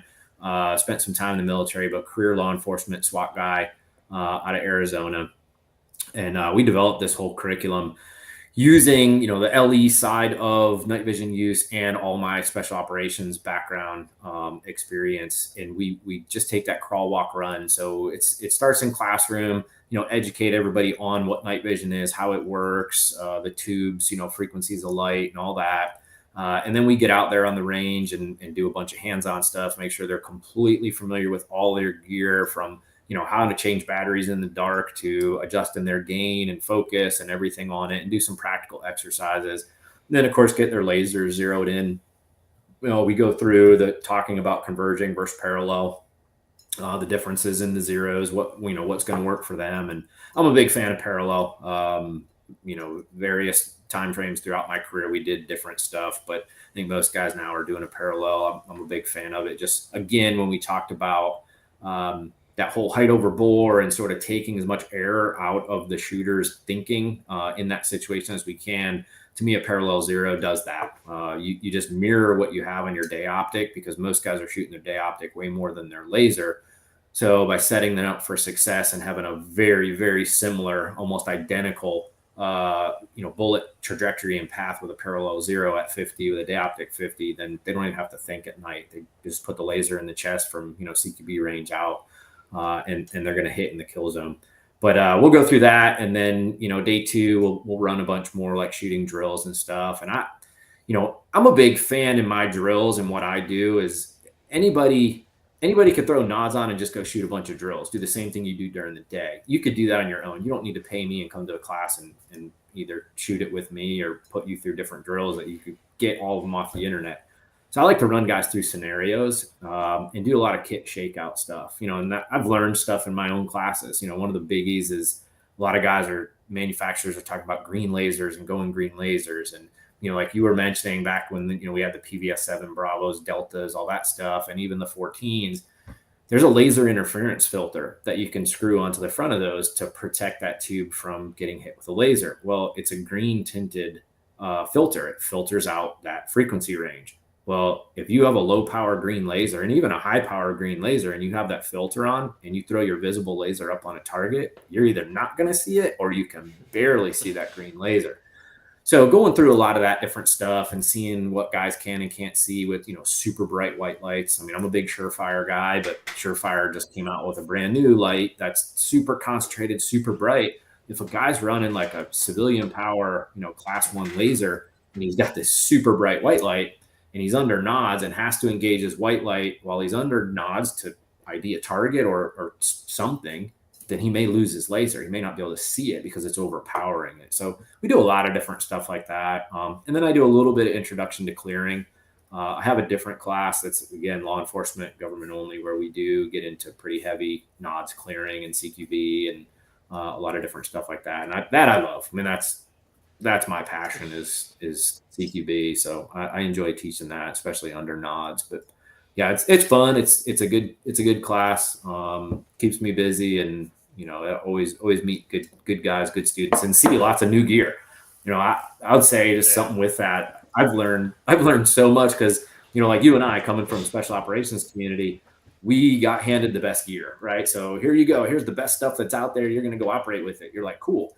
You don't know of half the other stuff that even exists. So now I'm seeing this stuff through a class, and I'm like, what the heck is that thing? Like the first time I saw a Russian purse, and, all these hollow sun lasers and all this other stuff. I was like, I've never seen one of those before. I mean, we were spoiled to an extent, and yeah, it's neat and interesting to see all the different gear that comes through classes. Yeah, for sure. I was fortunate that while I was active duty, I was still kind of doing a lot of courses and classes and things, during block leaves and on my own time. And you're right, because we're kind of have some blinders on. They're good blinders, but when you get out there in the wild and you're like, what the F is going on here? And it's always interesting. Yeah. No, it is definitely. Yeah. What do you got coming up next, man? Anything you want to plug besides, the mounts? Yeah, the mounts are coming out. We're trickling those, and then I've got a couple night vision classes. Actually, I have one. I've got one I just put up on the website. So just 1minuteout.com. You can go see the training classes that are up there. Different gear, the mounts, swag and stuff that's out there. But I've got some slots in a class in Alabama. It is a LE government only. I've got a couple others in the works. I don't know. One of them might have some open slots to it. Still working through on that one. But yeah, the Alabama one just got posted. That one's definitely going to have some slots. It's going to be just south of Birmingham at a police range. And I've got one coming up in Sarasota that there might be 1 or 2 slots left in that one. I know another agency's trying to get some funding done to grab them up. But yeah, just got some classes coming up, doing some fishing stuff. Yeah, a little bit of vacation, everything else, Black Rifle Coffee stuff. I mean, it's nonstop, but I need it. Got to keep the brain going. We're so used to going 100 miles an hour. Now after retirement, if I'm home for a week, I'm sitting around. I don't know what to do with myself. So I got to stay busy. Yeah, I feel you. I just interfaced with the BRCC crew. You might have one, but they blew me away. They gave me like a range bag full of coffee and coffee BII, like filter and a press, and like it was squared away. I was like, man, shit. Yeah, you gotta have that stuff. If you had anything to do with that, appreciate that. Have coffee will travel. Got to keep you motivated. Yeah. So before we let you go, Jamey, craziest things that you've done with night vision, both in and out of the military. I know we talked about the boats a little bit before, but yeah, put me on the spot. Gosh, man, I mean, my definition of crazy might be different than somebody else's. I don't know. Honest. I mean, definitely. Really cool was recently doing that tarpon fishing at night. As much as I fish, I haven't spent a ton of time on the water, with nods. And one thing that was really cool, especially being, we were in the ocean intercoastal, I mean, it's down in the Keys. So it was really cool because you can see so much more because you don't have all that other ambient light around you. You can really just kind of see out there for miles, right along the water. I mean, you can see everything, just all the, for us, it was like the shrimp and the crabs, just like, hopping around the surface. you could see everything because you didn't have all that light around you. It was really neat. And then of course, it's interesting because you really can't see into the water. There's so much glare from the moon and the stars and everything right on the surface of the water that you cannot see through it. I mean, I even brought some IR lasers with me to sort of point, for the camera guy or for anybody else. There was 3 of us on the boat that had nods, and I brought, an at pail with me, basically because we're pointing at tarpon as they're out there rolling or jumping, so we know where to cast. And it was cool with that flood and the laser to do that. But even that's not penetrating through the water. I had my thermal goggles on. I get a lot of guys that ask me about fishing and the thermal. Well, all fish are cold-blooded creatures. They're the temperature of what the water is, so that's not going to give you any advantage either there. But the cool thing would be to go underwater with them and look around. But you even that you can't do. You'd have to have something just like goggles, where you can have water in between your nods and your eyes. So it'd just be like being underwater with your eyes. Normally it's going to be hard to see, but I'm sure somebody will invent something that attaches to them that is like a goggle, and then you could probably see pretty well underwater. But I mean, that was pretty fun. That was, I don't want to say crazy, but it's just something totally different. I don't know crazy wise. I really don't. I mean, it's just, we did everything under nods. That's the biggest thing that I tell a lot of guys in training, especially law enforcement guys. We start talking about nods, and I'm like, hey, look, guys, you don't have to add night vision training now to your, normal training and pile it on to something else. Like, oh, we got to do explosive training. We have to do dog training. We have to do driver training. I'm like, whatever you normally do, just do it at night. Just throw your nods on. That's all we did. We never thought about night vision training. It was everything we did was at night and in the dark, and your nods were always on you. I mean, you brought your rifle, you brought your nods. You didn't even think about it. So definitely just spend more time under nods. Get out there, even at night when you go check the mail or go walk the dog in the neighborhood. Throw your nods on. Just get more time underneath them. It'll help you out, give your depth perception better, and just make you more proficient. Yeah, can't agree more. It can be said, and I've said it to some people in appropriate situations. It's like the only reason we train during the day is to practice for doing it at night. And then, because you're right, like everything we did was at night. So, that kind of branches on some techniques in the daytime where it's like, hey, that ain't going to work under nods, so why are you doing it? And they may have a great answer for, I don't work under nods. Like, okay, got it. But...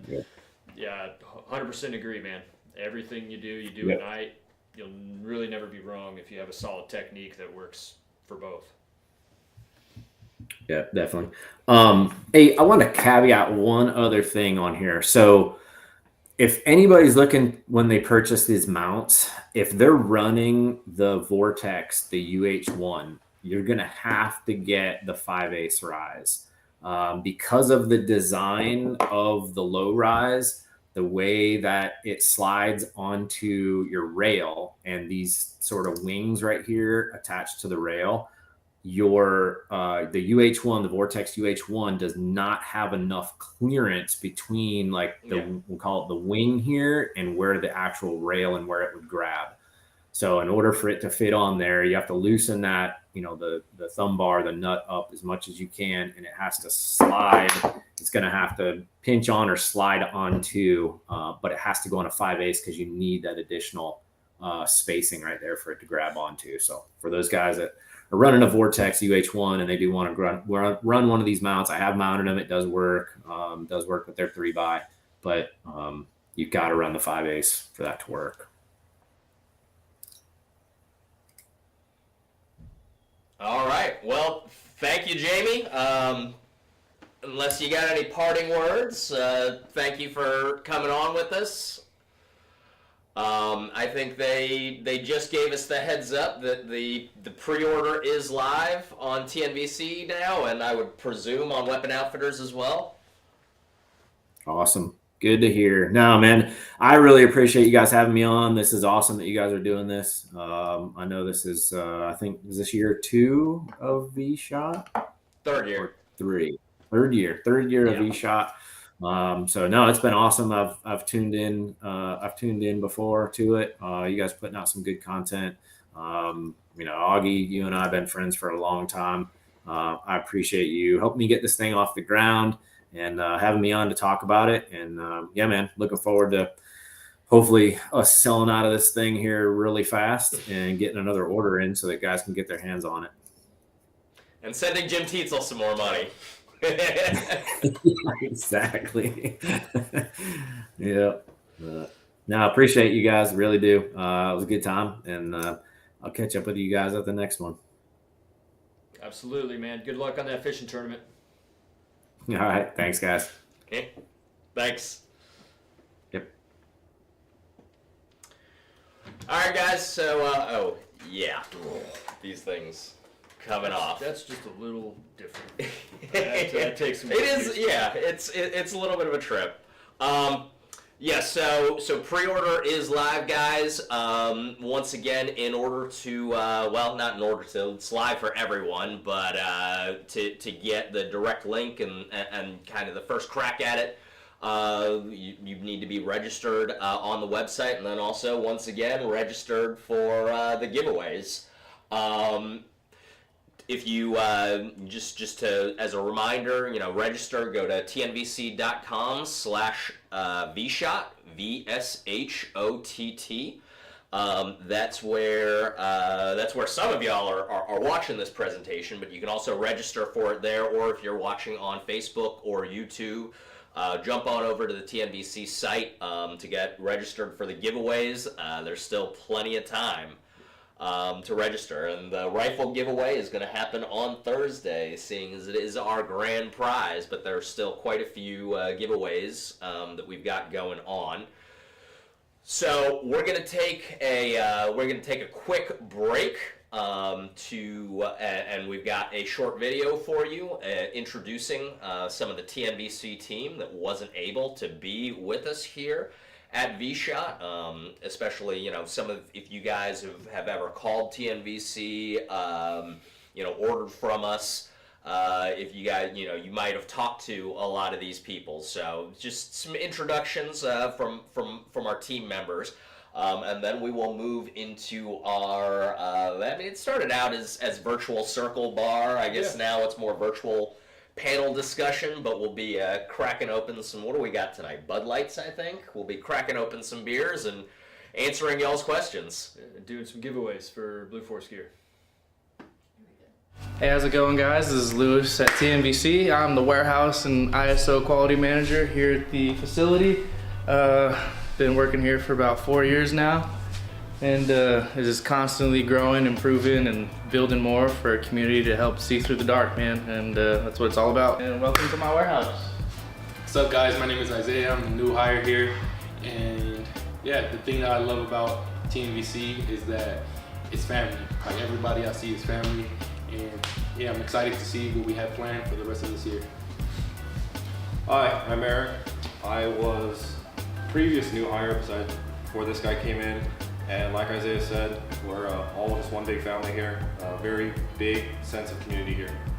Hi, my name is Jamey Cross. I'm the Vice President of Administration here at TNVC. I've been working here for about 11 years now, and I love it and couldn't imagine doing anything else. Hi, my Night Goggles crew. This is Karina Sarver with Night Goggles. I am your Manager of Administration, and I've been here for 2.5 years. Hi, I'm Mary DeCostola. I've been with TNVC for about 2 years now. My role here is in HR and administration. I also answer those customer service lines when you guys call in. I'm hoping that you have a great vSHOTT, get a lot of information, and I know I'll be talking to you soon. Take care. Hi, I'm Tom Austin, Director at Night Goggles. I've been with Night Goggles about 8 years now. I think I'm going on the 8th year. My name is Mike Sebastian. My role here at TNVC is law enforcement and military training and support. Hi guys, it's Bill, Director of Training for TNVC. Just want to say hey, welcome to vSHOTT. Sorry I can't be there this week. We're out running training over the next couple days, so just wanted to say hey, enjoy the show. There's a lot of great content scheduled for the week, and we hope to see you at class. Thanks for watching, guys. We'll see you around. I'm Kristen Jeffries. I've been at TNVC since 2014. Started off as the Administrative Operations Manager, moved up to Field Manager, and I'm currently the Customer Service Representative. If y'all call in, it's a good chance of you speaking with me. Hope to hear from you all soon. Enjoy vSHOTT. I'm Chris Huber. I'm the Director of Sales here at TNVC. I've been a part of the TNVC team for 8 years. Before that, I worked for a couple other night vision companies, so I've been doing this for almost 18 years now. My name is Jacob Valencia. I'm the Build Director for TNVC. I've worked here for 4 years and have been in the industry for 15 years total. Hey, how you doing? My name is Arthur Marchane. I'm a build technician here at TNVC. I've been with the company for about 1.5 years. I'm also part of the instructors team, so I'm a night fighter by night as well. Hi, I'm Josh. I work at TNVC. I'm one of the build technicians. I've been here for 3 years, and one of my favorite things about working here is just the community, the teamwork, and building a device and not knowing where it's going to go, where it's going to go to law enforcement, who it's going to be bought and sold to later, and how it's going to be used in real-world situations, whether it be military or police. For example, this GPMG, which is, that's going to nobody. That is going to be coming out of my paycheck, actually. So, which is fine because we get paid really well here. So, yeah, this will be fine. I've got like 3 or 4 of these anyway, so we're good. We're good on that. I'll pull back so it's a little bit more like concave or whatever. You're up. All right, and we are back. So thank you again to our TNVC crew back in the California office and all of our remote employees. This is the TNVC show, I guess, so it's probably not inappropriate for me to kind of, I know you guys are always seeing me, always listening to me on all the TNVC stuff. I'm surprised that y'all aren't sick of my voice already. I certainly am. Yeah, we are. Well, I know that you guys are, but I'm talking about our I'm right next to lovely him too. viewers. It's like right here. But guys, you know, TNVC actually, I mean, a lot of times we talk to, I'll talk to people and they think that, TNVC is this huge company, and I mean, I don't think it's unfair to say that for the size of a business that we are, we definitely get some good work done. But we've actually got a very small team, very tight team. Even all of our remote employees, myself included. But those guys work real hard, real thanklessly. Like I said, you guys see me all of the time, and a lot of times I'm the one interacting with people publicly. But whenever y'all have a problem, whenever there is something that needs to be addressed, and when there's real legwork to be done, I mean, those people, those people that you just saw, those are the guys that actually get it done. I'm just kind of the mouthpiece for it all. But those guys are the ones, really putting in the work. We do also have two. We also have Will Fong and Shane Cook joining us from the TNVC team. Do you guys want to introduce yourselves real quick, just briefly? Yeah, sure. My name is Will, sales manager at TNVC. Been here since 2020.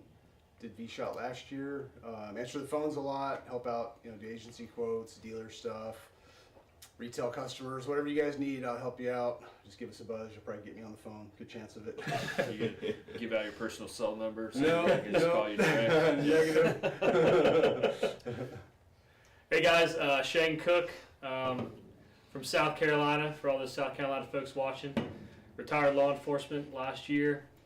Fortunately, I got picked up by TNVC and doing business development, marketing, and communication, and pretty much a little bit of everything. Do handle retail customers and LE support as well. So if you do call in, ask some questions for customer support, you'll probably either get me or Will. So happy to help. Send us your questions. We'll get them answered for you. Awesome. And then I think there was some concern that we only introduced you once, Chris. Yeah, in a TNVC sandwich. Yeah, I'm Chris from Blue Force Gear. I'm kind of like not a patched member of TNVC, but I'm pretty close, mostly because proximity and also going way, way back with a lot of guys that work at this company. And still I get the amazing experience to help the TNVC training crew maybe once or twice a year if I'm lucky, but that's always fun. And so yeah, love TNVC. You guys love Blue Force gear, so this just made sense. Technically tonight I was supposed to be the host, but it's hard to host when Augie's sitting right here. Just kind of takes over everything, which is good because you're better at it than I am. So it would be 3 hours of me just saying, wow, and drinking beer. But we do have a list of things to like bullshit about, right? Yeah, well, we have some previously submitted questions, and then we've got some questions coming in live, including, it looks like, a couple of questions for you to start out with. Yeah. All right, so Sizelove Civ classes. Man, I know I'm going to get hammered for this one. The answer is yes. They're all going to be in Savannah, so you're going to have to travel. And what I'm actually going to do is night vision intensive type work. So if you were at Night Ops Summit last year, and Don's going to announce that tomorrow for this year's Night Ops Summit, so I'm not going to steal his thunder, but I did, one of my classes I taught last year was really interesting. And for me, it was a complete, like, let's see what's going to happen here. You know, it's kind of a test. So all those brave souls that volunteered and paid money to be, students. But it was basically a very technical force on force, like a micro force on force course under night vision. So, the students don't get shot at because that's just too much of a risk of, breaking nods and stuff. But shoot in the nuts. No, yeah.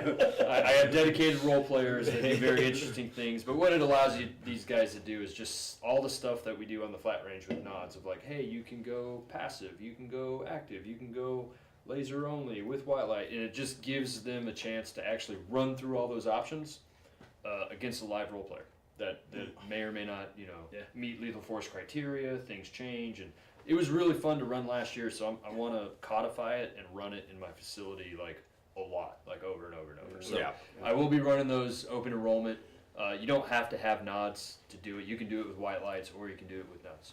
So yeah, I will be doing. I'm hoping to schedule those and get them on the schedule of like June through September timeframe. So I'm just curious. I ask a question. So what's like? Is there like one thing or a couple things that stand out the most with people when they first do that, in terms of like gotchas or things like that you I see? think the biggest reality that kind of happened was you can't see everything. You can't see everything at once, and then what they can see, they're not 100% sure of. So there's like a lag time in there, which was great. Yeah. And then the other thing for like my law enforcement brothers that were in the class was like, wow, when I'm under IR and I'm doing my thing, the role player comes out and he's just got a phone with a light on, something simple like, hey, what's going on out there? And he also has you can't see it on the camera, also has a gun like right here. And it's like, I can't, under nods, like I can't see what I need to see to do what I need to do. So it's like, okay, bro, start throwing some white light in there and do the do or whatever. So it's real kind of using the technology to solve the problems. So you only move as fast as you can process the information. Exactly. So how does the technology either help us or hurt us process information as efficiently as possible? So for sure. That's awesome. It's definitely not a shooty shoot CQB type course. It's just a technology exploration skill set type thing. So That's awesome. Bottom line, I'll be doing a bunch of those the latter half of this year. And see, can I go over some BFG gear that we're giving away? Yes, I can. Thank you for asking. Probably the neatest thing that we're going to give one of these away tonight. So Blue Force gear is a, first and, oh man, Bud Light, man. Miller High Life is my brand, but Bud Light, if it's free, I'll drink it. We are first and foremost a design company. We do produce some of the things we design on like big scale. A lot of the stuff we design and build, we either don't have a market for it, or it's kind of a niche thing. And this was one of those things. So this was a B&VD pouch that was specifically asked for by a unit, and it's pretty interesting. They wanted load carriage for night vision, like i.e. I got to wear it all day. It's got to be with me. Yeah. So I got to have most of the NODS pouches are shipping and storage, or if you've ever seen pictures of like the regular Army, I feel so bad with that stupid NODS pouch like hanging off their kit. Pouch. Yeah, it's just like, bro. That's the green lunch sack. I mean, exactly. The NVG PPE that Duffy uses to store his cookies in. I mean that we designed that specifically out of my conventional Army ass's hatred of the fucking green lunch sack. Yeah, exactly. There's got to be a better solution. This was like the same kind of requirement that they came to us with. We're like, hey, we'd like it to be it's Molly on the back, so you can just run it as a GP pouch type thing, and then where the NODs go is a big old dust flap, so you can put them in there, during the daytime, and it is padded. There's some padding in there. Roll this thing up. Make sure that dirt, debris, water, mud, and all that stuff doesn't get in there while you're wearing them on your kit. And then a little zipper for batteries and tools and filters and lenses and all that stuff. And when you actually have your NODs on, if you're gonna wear this thing somewhere, it's kind of a decent, just little GP pouch. But anyway, long story short, we did a run for that customer. It was cool. I think we got like 22 of them left over. We're not going to do anything with them. So when I was sitting around thinking about what can we do for TNVC, it was like, all right, let's give one of these things away. That's cool. And then the rest of them are up for grabs for only vSHOTT viewers. Nice. So if you're so inclined, you can go to Mrs. Producer. What's that link one more time? What's that? BlueForceGear.com/TNVC. www.blueforcegear.com/TNVC, and that'll take you to just a link for these guys if you're so inclined. But yeah, we're gonna be giving them away. It doesn't have a sexy name or nothing. It's just a NODS pouch. Yeah. The NVD pouch. So the real question is, how long until Duffy puts cookies in that one? Don't know. Don't care. If he does put cookies in it, though, they'll be protected from dust, dirt, and debris. Yeah, carried on his kit. Yeah, that's important. Well, it'll keep the crumbs secure as well. Yeah, that's right. Absolutely. A snack for later. Absolutely. So, also, if you didn't manage to write down that URL, I'd be remiss if not to remind you: register for vSHOTT, register for the eBlasts. You'll get that fancy little blue underlined version of the link, so that you don't have to remember the URL. So I also have a pretty cool little NODS box and everything that I kind of still use for administrative, but I'm thinking hard about snatching one of these if any are left to kind of mount on the outside of my sniper support bag or whatever that can have some extra NODS. Well, I mean, it's definitely better than goggles wrapped in a t-shirt and in a saw pouch, which was one of the many solutions that I've run over the years.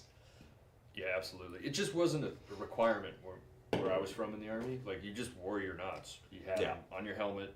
Like, I never had NODs on my kit. Yeah. But a lot of people definitely need to do that. So I was like, all right, whatever, we got you. So that's that. I'll wait for all the other stuff until it kind of comes up. But nice. We got two more new product releases for Blue Force Gear that we're gonna be giving away, but I don't want to kill it all right now. We got some drinking to do before we get to there. All right, guys. So I think, hey, we matched today. Yeah. So, you guys have asked for new TNVC hoodies, and you'd love to be seeing you tonight. And people wanted the pullover, so we listened. And Augie's going to show it off. Hey, there's our Vanna White. So they are live on the website now. So go pick them up, and let us know what you think. Now they do run a little bit small, so if you're a bigger kind of guy, you want to size up one. Yeah. Or if you're a really big guy. I mean, how big they go? Double, triple XL? What? Yeah, we've got 2XL currently in stock. So I mean they're a nice mid-weight hoodie, a little bit form-fitting. If you like that loose fit, definitely size up one. So those of y'all in the last year or so that have been ordering for TNVC and all of a sudden started finding stickers or maybe even a hat or a t-shirt and redoing all of the merch and everything like that. So, My thing is, I have a little bit of difficulty. I have a little bit of difficulty with merch. If you haven't noticed, I'm kind of all over the place, and the last thing that I can really think about is T-shirts and patches and stickers. So Shane here, since coming on last year, has become with the program manager for merchandise. Yeah. And all of the swag that now comes in TNVC packages. If you were at SHOT Show or if you come by and seen us at any training classes or trade shows, the table full of stickers and patches and stuff. So I'm a patchwork. What can I say? I mean, Yeah. I mean, I am. Was that ongoing while you were a police officer? Oh yeah, for sure. Like the whole inside of the freaking squad car is just covered in patches? Not that bad, but yeah. Close. Yeah. I mean, at least the vault, it had a good layer of patches on it. All right, so we got a couple questions that came in. I know we've talked about some digital night vision in the past. Where do we stand with digital night vision, and is there a good, affordable digital night vision system out there?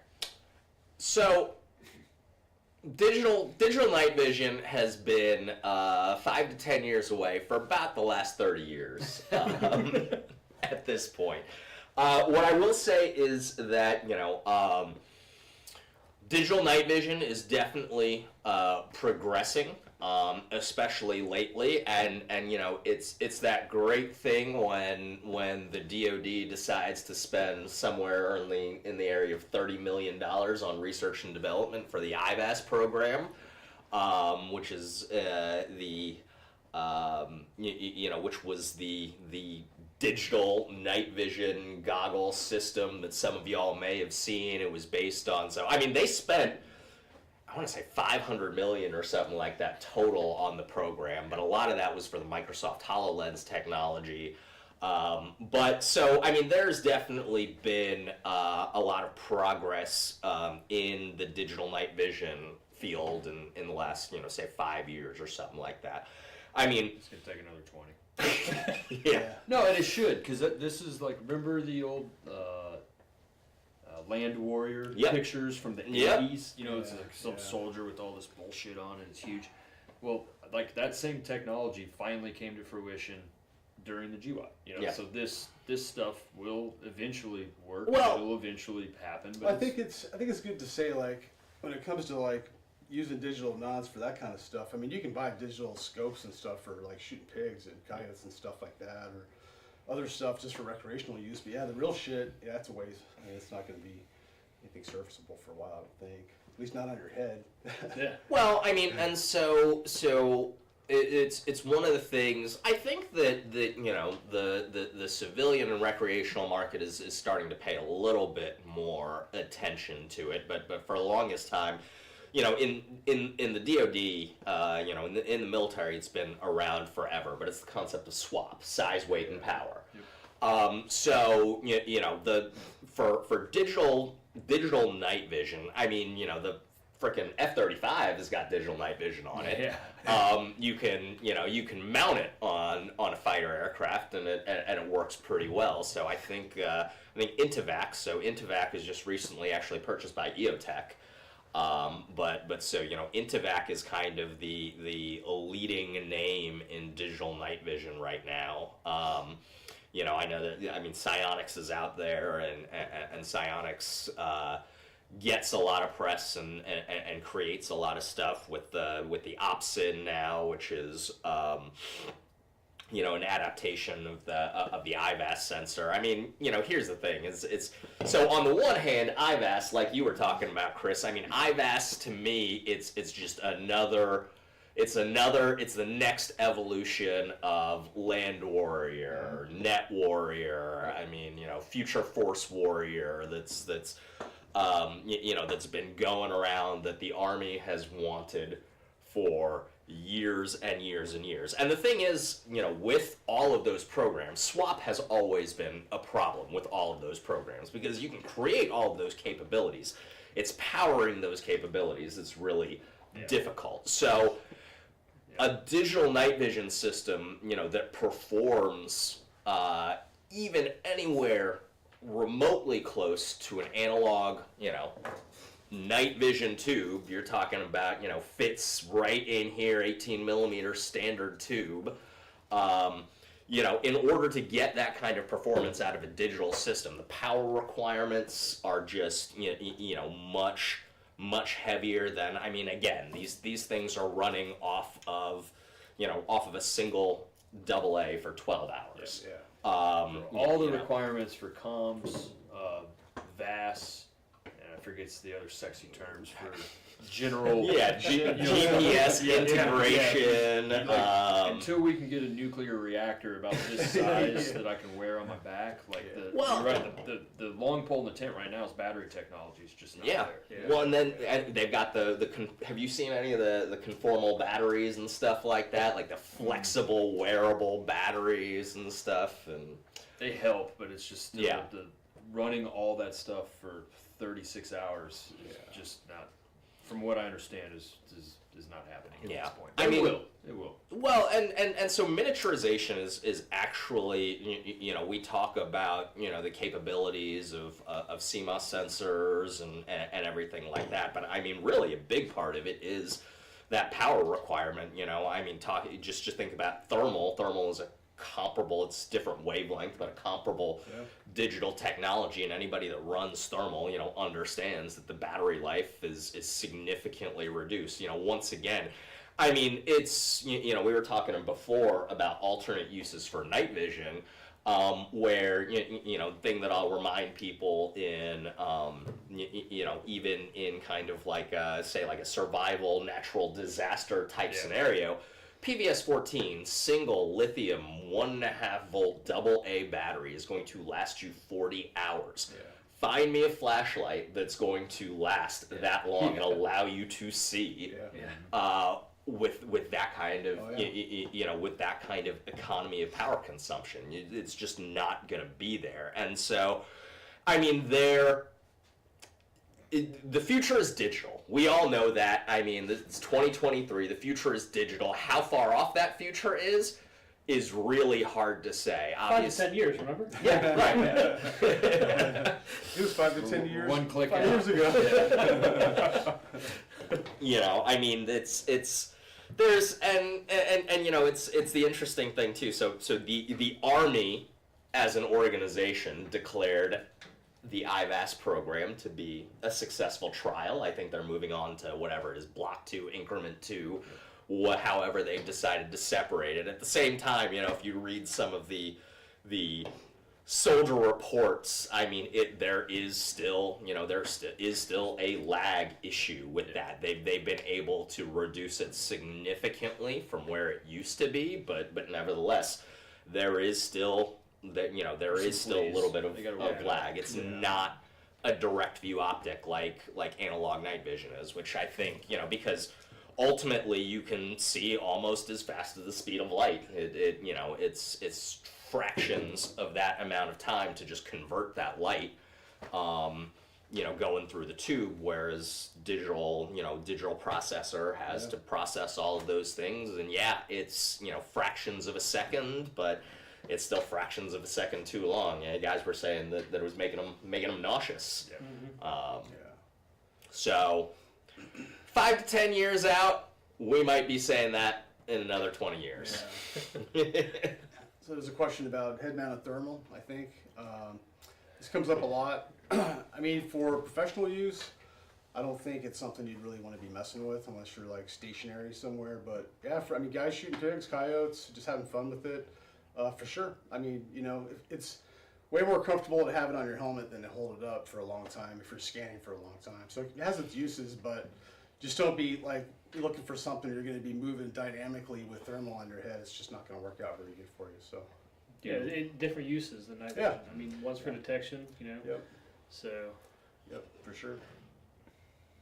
Well, I think, obviously most of my experience comes from more of a military application than a law enforcement application or from a hunting application. But, You know, I mean, there's some mutants out there. I think this topic came up when you were talking about Goofy Focus last year. It comes up every time, yeah. But you know, there's some mutants out there that can look through, like, say, something like a Fleer Breach or even, you know, a Voodoo S or a Skeeter.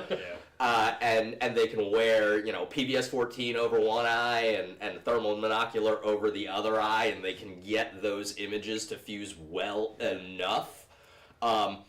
But again, those people are mutants. There's no guarantee that it is going to work perfectly for everybody. So when I talk to people, I hear, you know, the majority of people talking about, it's like, yeah, you know, usually, like, I'll flip one up and you know, flip the other one down, something like, you know, Wilcox bridge or a Knight's bridge or even, you know, the Noise Fighters bridges these days, they'll use in that kind of application. And again, to me, guy who simultaneously loves and hates helmets, I've spent so much time wearing a helmet that you know, I avoid wearing a helmet as much as possible. At the same time, I've got, you know, a ton of freaking helmets, and my literal job is to spend a lot of time wearing helmets, so I've spent a lot of time wearing helmets. But, you know, I don't want to permanently attach something to my helmet that's going to, you know, that's going to be just sitting there for, you know, 50% of the time, 40% of the time, just unused as extra weight. I mean, something I should add, just because, I mean, I'm partially responsible for getting a lot of people wanting to do that, you know, because I do I have a YouTube channel, Nightwalker, a lot of people, I think, are aware of it, you know, and so I did a video showing that. Sometimes I regret making that video. But, I mean, but the truth is that, you know, it's like, some people can do it. It seems like most can't. You know, my experience being at TNVC and having people call in, if you're looking for some fusion kind of a setup, don't buy that setup for that reason. You know, I've talked to tons of guys that they've already got thermal, they've got night vision, you know, they see the benefits for what they're using it for, and so they can do it. And yeah, if you could use it together, hey, great. You know, if you can't, then you still have a reason to use it on your helmet, but don't buy it intentionally trying to get some kind of like an E-Coddy or a, you know, a TAD setup. If you want because if you do that, you may be disappointed. You know, so that's my main takeaway. If you identify you have a need to have it on your helmet, go for it, but don't do it to try to do that. So that's my opinion. Something like the E-Coddy or the TAD is the way to go if you want a fusion capability. Unfortunately, until we're able to get the BNVD fused for wider availability, that's going to be the way to go for thermal night vision. I've talked to too many guys who bought it and they're like, it doesn't work like that. It's like, yeah, sometimes it doesn't, you know. So don't buy it just for that.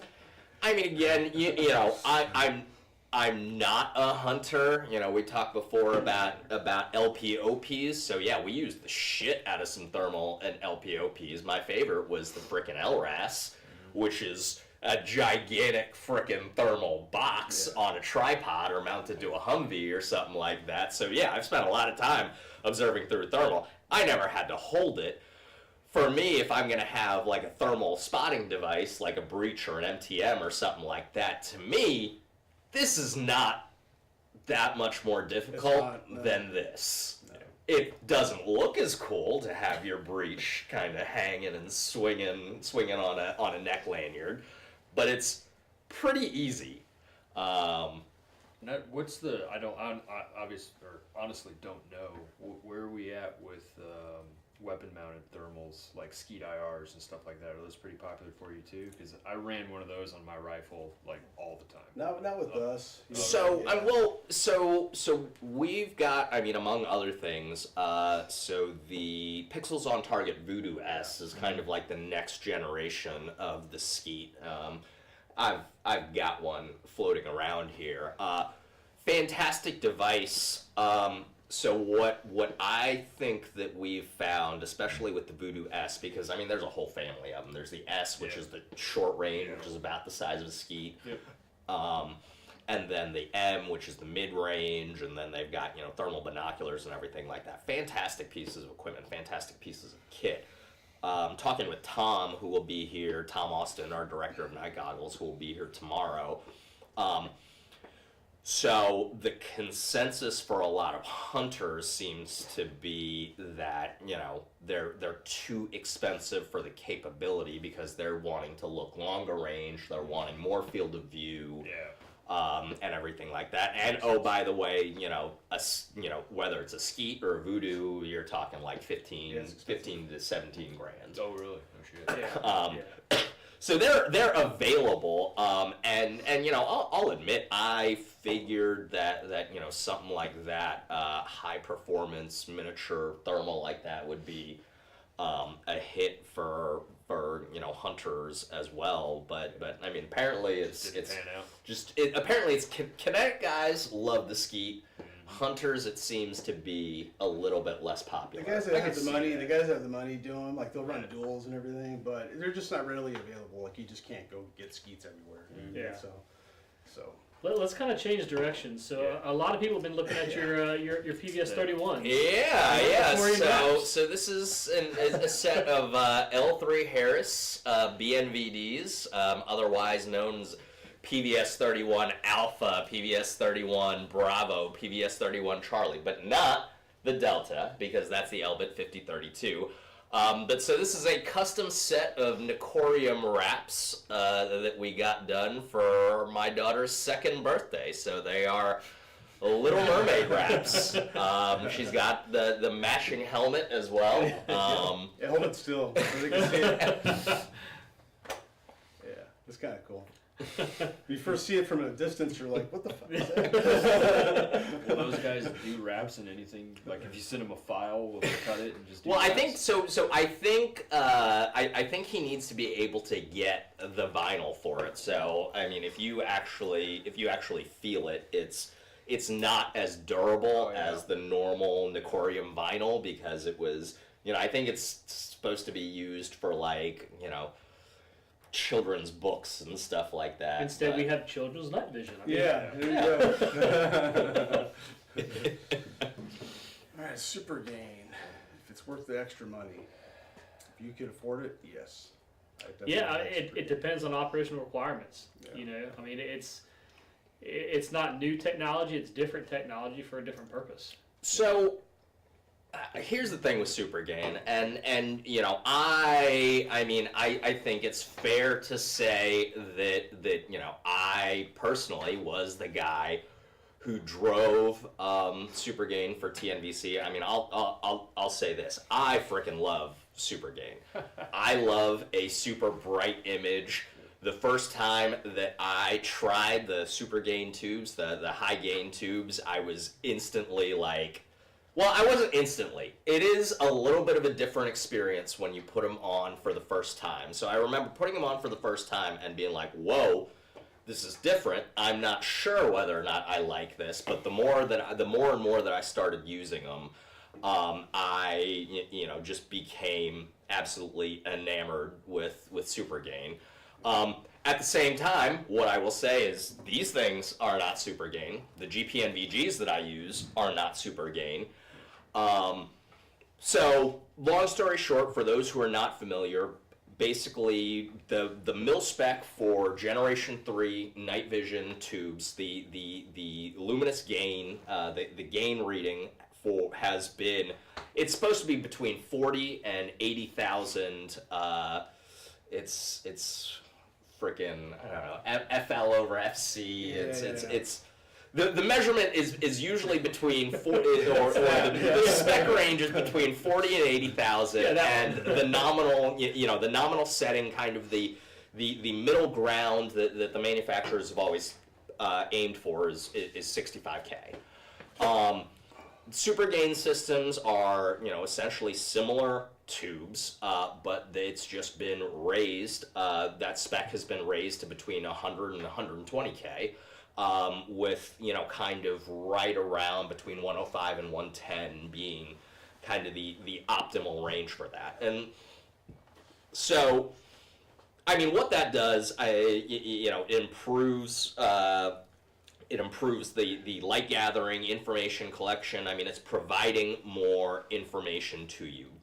That high gain has been kind of something that what used to be NVESD, Night Vision Electronic Systems Directorate, at Fort Belvoir. Like, that, along with like wide field of view, has been one of like the holy grails of night vision technology for, you know, years and years and years. It's for decades, for like at least the last 20 years, DoD has wanted more gain, more gain, more gain. Of course, the counter to that we hear a lot and that we heard a lot when we first released the super gain is that, well, as you increase the gain, you also increase the noise.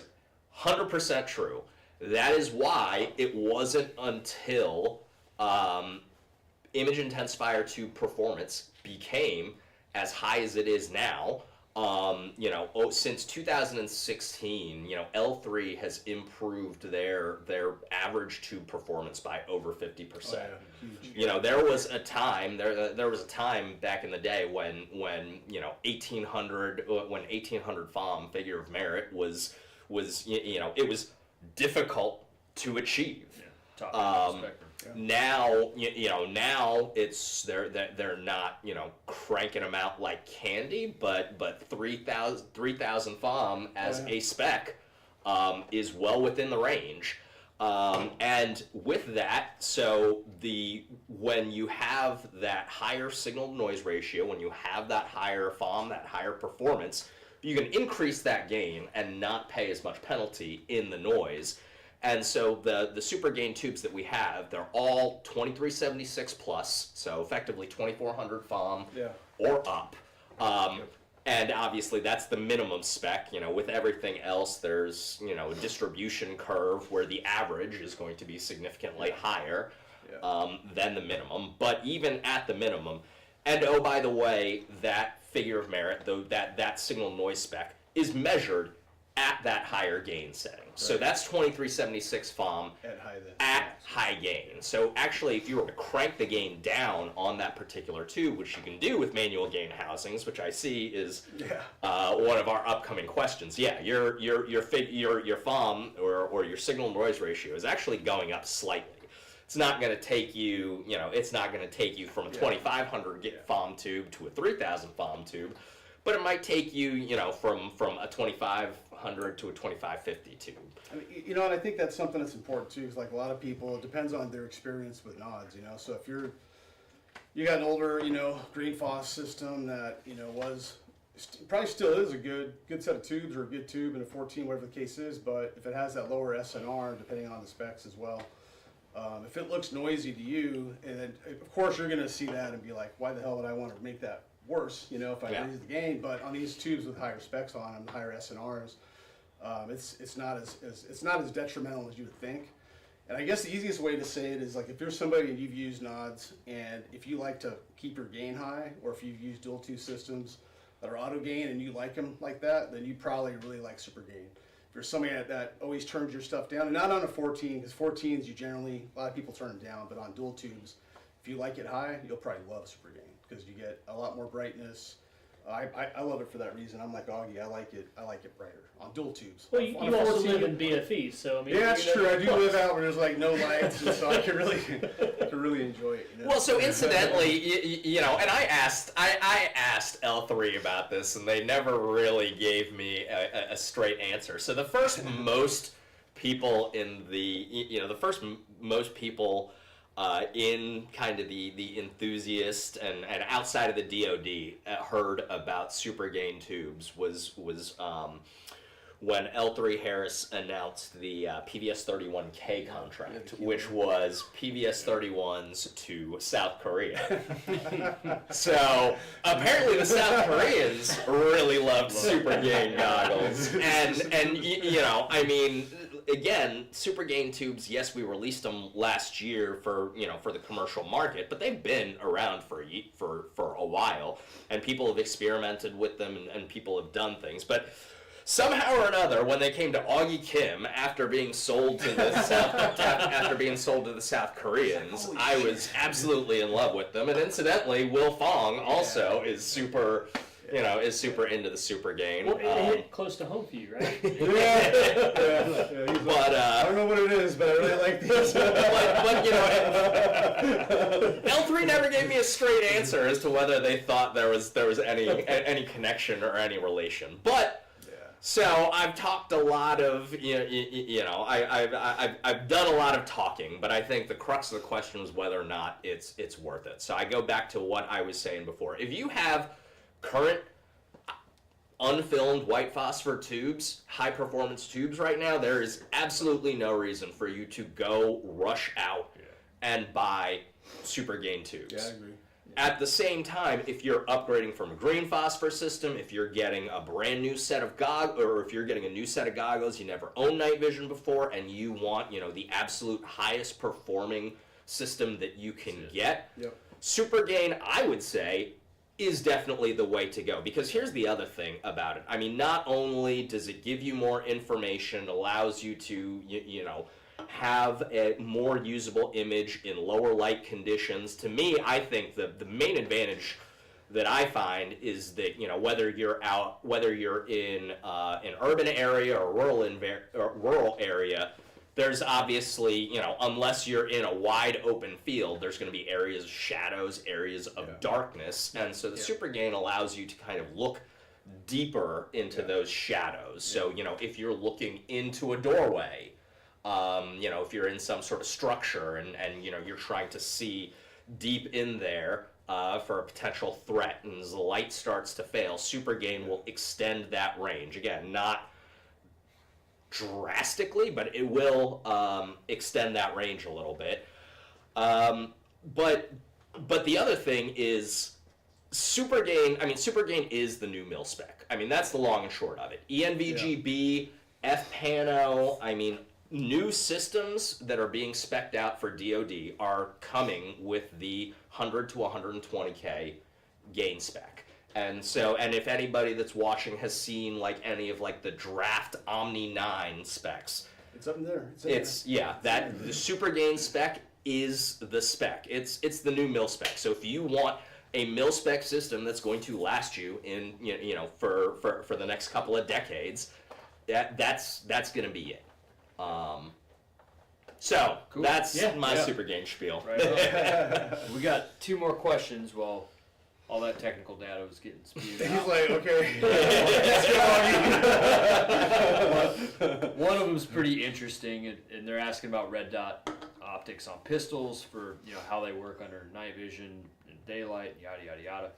And there's actually a note that our producer put that says, "Punt this one to Buck." So Thursday. Tune in on Thursday. Yeah, Dwayne Buckner from 8 Point's going to be the guest host. So you can probably answer that one really well. I'll give you a spoiler alert, though, and it's probably going to sound a lot like I don't use night vision settings on my pistol. Red dot. You know. But do you have a purpose of red dot that you use? Yeah. It starts with 8 Point.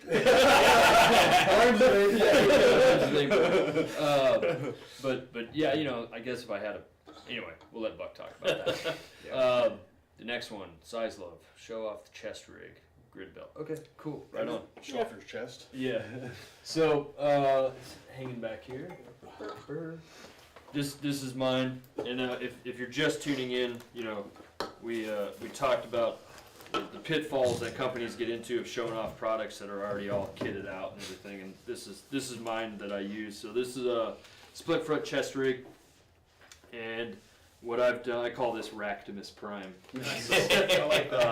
Just because, you know, it's 10 speed, it's a 7.62 chest rig, actually, which I love because the 7.62 pouches in the rear are just big, but they're 10 speed. So I can run 5.56 mags in it, no problem, but I can also run, you know, my cell phone and other stuff and things behind it. But what I've done on this one is put a Magnow M4 triple placards on each side, and then I put these Low Pro GP pouches on the outside of that. So it's a pretty slick little rig setup. If you wanted to, I could carry 10 magazines in this thing. 5 per side, which is like, you know, pretty fucking obnoxious. you could do it. Or, you know, 4 with, you know, all these other magazine pouches filled up with, you know, my cool Strider knife and a tack light and Marcos and all this other stuff. So we are giving away tonight a split front chest rig, just like the one you see, minus the triple M4 mag pouches on the outside, and all of my cool stuff in it. That will not be coming with it. The split front chest rig is kind of different because growing up running various makes, models, manufacturers of chest rigs, especially split ones, they're either open or they're closed. And what we did with this guy was it's down zipper, but there's this houndstooth at the bottom. That's nice. Yeah, so if you actually run it and clip it in, you're good to go with all this stuff. But because we're in Savannah, and I did most of my beta testing with this thing here in Savannah, where it's like balls hot. This thing unzips, but it kind of keeps it right here, so I can still run all my gear and everything, and dump all this heat out the front of it. And I kind of did the majority of my test wearing on it in this configuration right here. That's hot. Yeah, and it's cool too because it's actually not hot. That's the whole point. Shane, come on. God, yeah.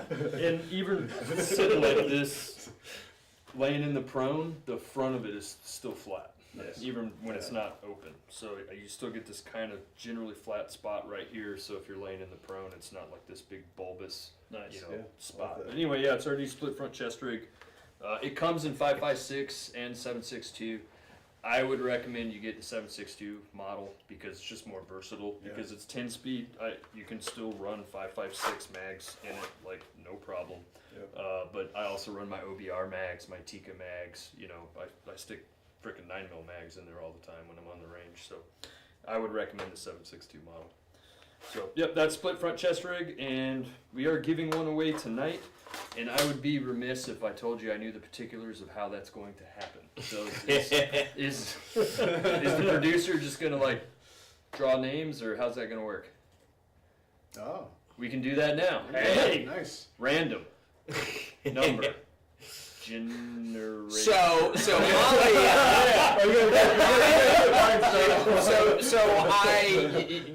I first of all I should thank our team at Basecamp Creative Group who is running vSHOTT for us, and they've run vSHOTT they've run vSHOTT for us every year, and they've been they've been working with us since 2018, I think, right? So we've been working together for a while. Fantastic team. Molly is here behind the camera. You can't see her, but we can, and she is running this whole show right now. And then of course Emma on the camera. But so we are doing a random number generator based on the people who have registered for vSHOTT. And so if you've registered for vSHOTT, you've been assigned a random number. Even this process, we've kind of improved a little bit over the years, because we used to not require a full first and last name, and we had to kind of try to figure out how to say people's email addresses on the air without actually saying people's email addresses. Led to a lot of confusion. And so we improved our processes since then. So Jacob M., you are the first winner. I guess we'll do the Blue Force Gear chest rig, since we just talked about it. So that's awesome. Jacob M. Nice. Do you want to do? Let's do one more for TNVC hoodie. And what did you do with the hat? We're wearing them. I got the. Well, this is mine. I don't want to have two hats, front and back. So you're gonna get that hat, right? Yeah, you're gonna get this worn one, Well, so what Shane is wearing, but in your size, will be just well the hoodie as well though. So hat TNVC hat and a hoodie giveaway. So we'll see the magic number go round and round. Should get one of those balls. Drum roll. Yeah, that'd be good. A little bit of analog technology. I think we bought one of those for a trade show at some point, didn't we? Or well, no, so we were going to do it last year for NRA, and we ended up going with that clear box. Okay. So, but I think we have a winner for the hat and the All right, Xavier N. Awesome. Congrats, Xavier. Awesome. So Xavier N, you get a TNVC hat and hoodie. Contact us so we can get your correct sizing, and we can get all your information. And yeah, we'll contact you in order to get that. Send us an email. Just say I want something. Hey, I won. Yeah, we'll contact you. GTVGs. Our people will be in contact with your Yeah. Awesome. All right. Nice. Grab another question. Yeah. What else we got? All right. Nothing technical. Ooh. Augie will. Yeah. We don't want to give Augie another question. Oh man, let's that one's see. a good one, and we get it. You guys get it a lot. I get a lot too. I want to get into night vision, but don't have a lot of extra money. Any advice for the best way to get started in this? Is definitely one of the TNVC try before you buy events. I know that the training team has got them plotted all over the place, and they can find that information on TNVC's website. Pretty sure you guys have like a tab for training. Yep. And they list all that stuff out. But definitely invest the money into going to a try before you buy.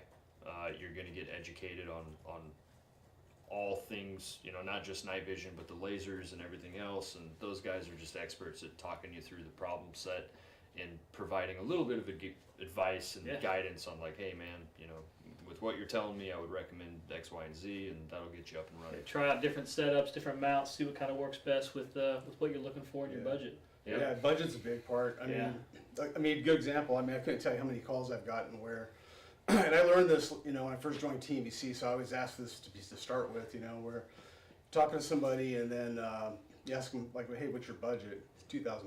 Well, hey, kind of have a problem there. So, budget's a big thing. I mean, you can certainly buy some used stuff out there if you're on the low end of the budget, but you're taking risks sometimes when you do that.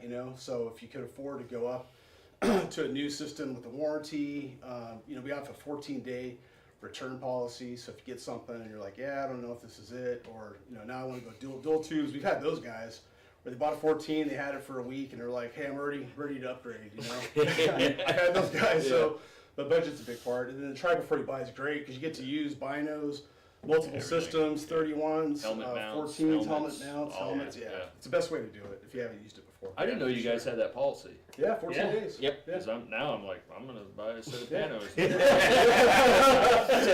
them to a class and just give it back. Take some Instagram photos. You have to return them in like new condition. No, that's cool. Yeah, it's great. Yeah, so I guess there were some issues with the Blue Force Gear website. Well, the website's the www.blueforcegear.com. I assume that one's working and that one didn't crash. Probably what they're talking about is the www.blueforcegear.com/TNVC. Yeah. I think the only thing available, if that link works, is going to be that special nods pouch just for you guys. Okay. And I will, at the next break, I'll call my internet guy and fuck him down. And get that. Sorry. Our producers keep an account, so I think that's like 2 for me tonight. Oh, we're not supposed to cuss? Which isn't bad, no. Oh, okay. Oh shit. All right. Yeah. Well, that one's probably okay. Okay. The F word and the C word, we're trying to keep to a minimum. Ooh. Okay, you gotta tell me these rules before I come out here. Especially before he starts drinking. Jeez. Yeah. All right. What's another one?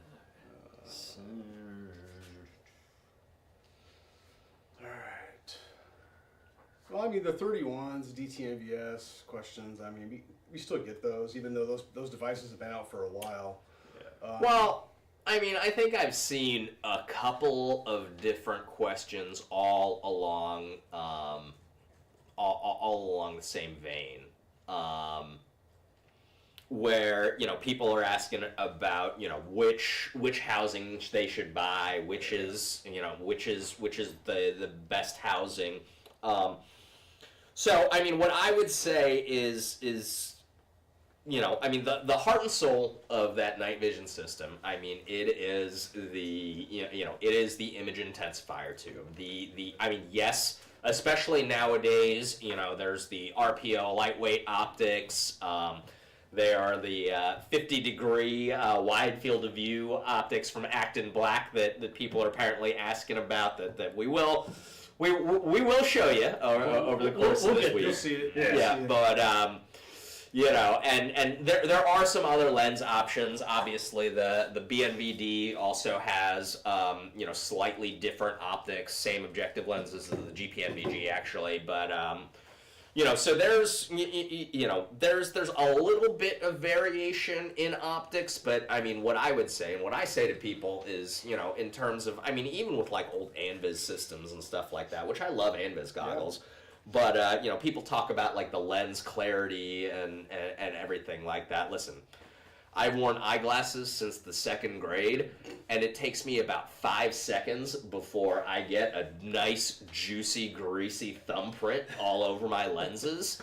So, I mean, the differences, you know, the differences between the lenses, I personally don't think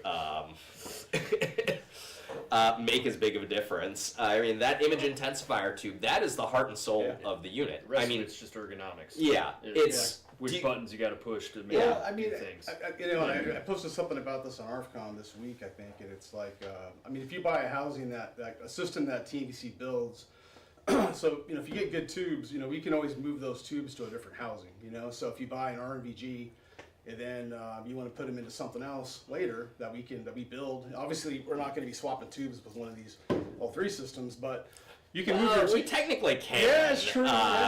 It's but I mean, gonna... you know, but the tubes are the expensive part. So get good tubes, you know, versus getting like I want a killer housing with shitty tubes in it. That's just not the best way to go, in my opinion. You know, get the best tubes. I mean, the housings, as long as they hold the tube straight and you can look through them and they have good optics on them.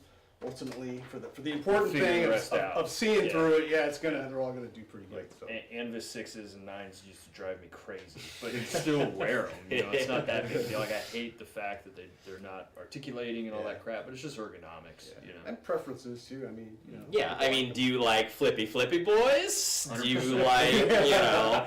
Do you like? I mean, I think that, you know, I think that's the other thing for me as well is that, like, I am pretty sensitive to misalignment. Like, I've seen guys that'll wear like 30, that'll wear 31s like kind of like cockeyed like this, and they'll be like, I can see just fine. Yeah. That ain't me. So I mean, you know, for you know, among other reasons, I mean, I use both of them, but I like fixed bridge goggles as well. But I mean, yeah, do you want flippy boys? Do you want fixed bridge? Is one cost prohibitive to you? Do you want a CR123? Do you want a double A? Do you want the ability to plug in a battery pack? Yeah. Do you want to have to buy something extra to plug in a battery pack? Yeah. You know, do you want manual gain or not? Do you want, you know, flashbang protective circuit? Yeah. Do you want something built in the factory? Yeah. You know, in the L3 factory or at TNVC's California facility? I mean, it's all of those, to me, are secondary to the image intensifier too. Like do you have, you know, do you have you have the tubes that you need to do what you need to do? Yeah. So Chris, I gotta ask you a question. Beat up, shoot, brother. So have you ever considered doing a Blue Force Gear calendar? Because it seems like you've got a huge fan club. And they just want pictures of you. So I mean, you've already showed off the chest rig, you know, and you've already showed off the knob pouch. What about this grid belt? Yeah, I brought a shock belt and a grid belt. We are giving away a grid belt on some night this week. So I'm sure Augie will do great at that. So,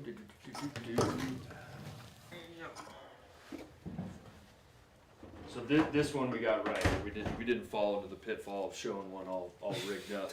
So yeah, we're giving away a grid belt. This is Blue Force Gear's new grid belt. Every tactical, you know, I hate to say that word, but you know, load bearing duty belt, tactical belt, however you want to term it, on the market has like one thing in common. They're all straight cut belts. So if you lay it out on the table, it's a straight line. Or if you wrap it around a barrel, it'll touch every part of that barrel. And that's why a lot of them are kind of uncomfortable depending on your body type. Yeah. Because they're not contoured. So this one, the goal was to basically make a duty belt, tactical belt, patrol belt that literally fit like a leather gun belt. You know, that's contoured to your hips and to your body and all that stuff.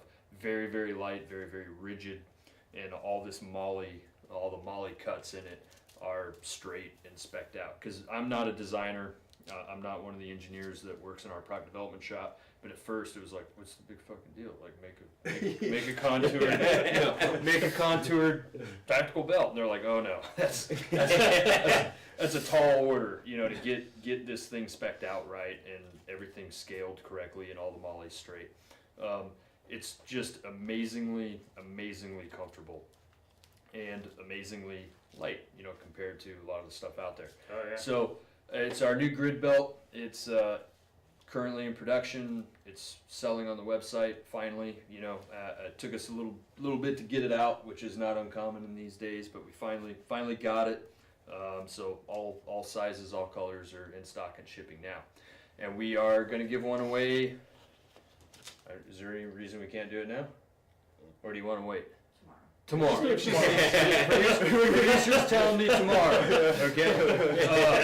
The inner belt, it comes with an inner and outer belt. The inner belt is also obviously contoured, and this is your this is the loop or the hook. I always get that confused. That's the loop. The loop, the soft side is out. Yeah. So it doesn't ruin your undershirts and things like that. You know, and then with the inner belt, whatever size the belt is, the G-hook enclosure here, the size is the center portion.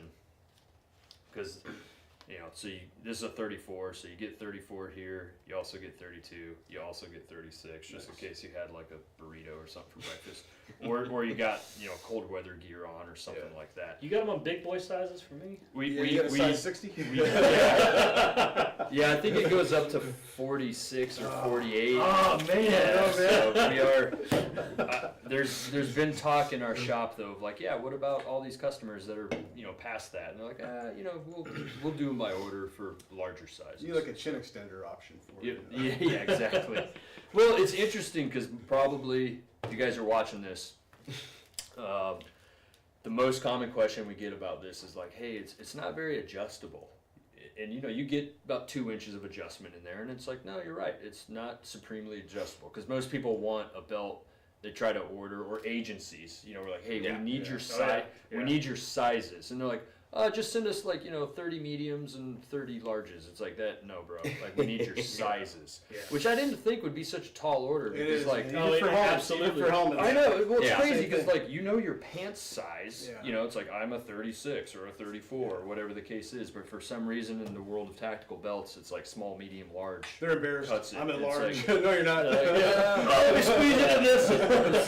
This thing is actually, because it's contoured and form fitting. Like you legit need to know your size. Yeah. So on our website, if you go to this on our website, we have all this tutorials about how to size it right and all that kind of good stuff. But because it is a purpose-built, designed piece of equipment, like you need to know your pant size. So That's the best way. It's like you want to get a helmet that's one size. Yeah. You know what I mean? So yeah, get something that fits you.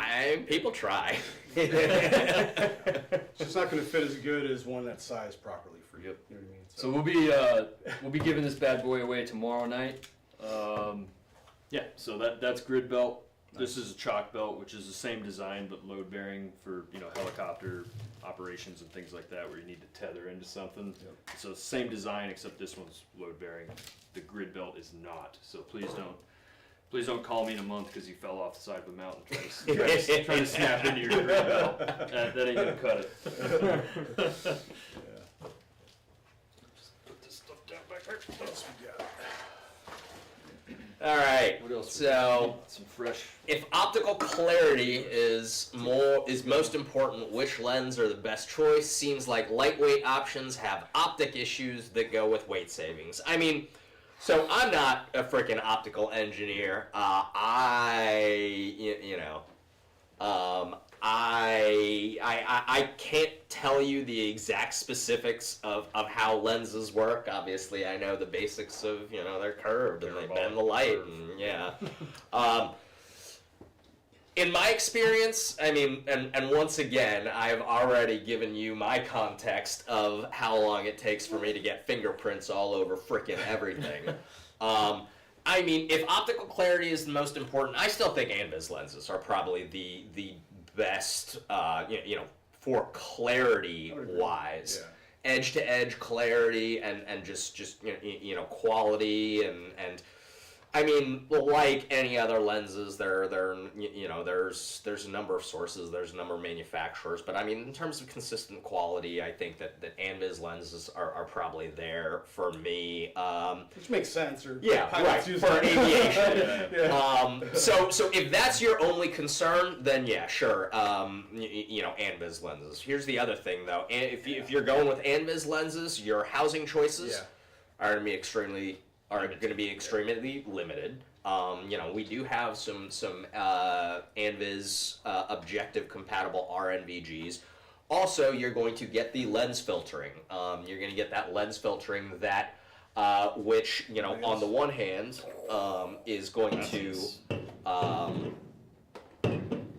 We got plenty of beer now and cookies. Put them up here, John. This is for you, John. If you're watching, they're expired from Kroger, but still have. But I mean, one thing to say too is that like I've talked to some people, and I guess it depends what you're doing with it. I mean, if you're going to be outside, just staring at whatever, just to see how nice it looks. I mean, you're what may be important to you is going to be different than somebody like what Chris was doing, or like a guy who's like your police officer or something. Like it sees well enough. Like as long as you're not like having issues where you can't see stuff when you need to, I mean, they're going to accomplish the goal. Some of the lightweight optics do have some, some light artifacts and stuff that you get from them. But I mean, I've used RPO 2.0s and stuff, and it's not anything that would affect what you're doing with it. It just you may notice stuff that you didn't notice before, like a Carson mil-spec lens or something like that. But well, I mean, I think that some of that's familiarity. I mean, and ultimately, if you're going to have a different lens, you're going to have a slightly different lens design. A slightly different lens design is going to have slightly different behavior. There's going to be advantages and disadvantages. I mean, PVS 31 lenses, the L3 lenses, which, they are not going to behave the exact same way as PVS 14 lenses do. I mean, it's kind of a fact of a slightly different design. Right. But again, that's if optical clarity is your number one, your number one priority. Which I mean, for some people it is. Probably for aviators it is. For me, my feeling using goggles in the field, and I mean, I think that your lenses are going to get covered in dirt, you're going to dust and fingerprints, and I mean, I know we have that fancy microfiber cloth and cleaning kit that we send with every set of goggles, and we make sure to remind people that lens cleaning should be done with 95% alcohol and cotton swabs and everything like that. Let me tell you, my primary method of cleaning NVGs is... Yep. One thing to say too before everybody rushes out trying to get ANVIS lenses is they have trade-offs as well. They're designed to filter out certain cockpit lighting like green, some red, and it just doesn't translate to a good ground system because you do have some your brightness isn't going to be as bright as a non-ANVIS system. So it does have some trade-offs. They're more expensive too. So if you break one, they're twice as expensive. Yeah, the translating lenses, they're infinitely more complex. PVS 14 lenses, just go with those. The only time I would say if you bought an ANVIS 9 or something, you don't want to spend the money to get PVS 14 lenses. If you swap housings, then maybe you go that direction. But I want to go out of my way trying to get something with ANVIS lenses if you don't have to. So. Will L3 make a civilian NGAL? All right. If I had any such information about such thing, I would not be able to confirm or deny that I had such information. So let's move on. Yeah. Let us hope so. Yeah. And continue to. One can hope. Preferred rifle white light. Lately. So people say I forgot that lately part. Lately, that is. So Chris, I'm gonna let you start this answer because my answer is probably going to be a little bit different.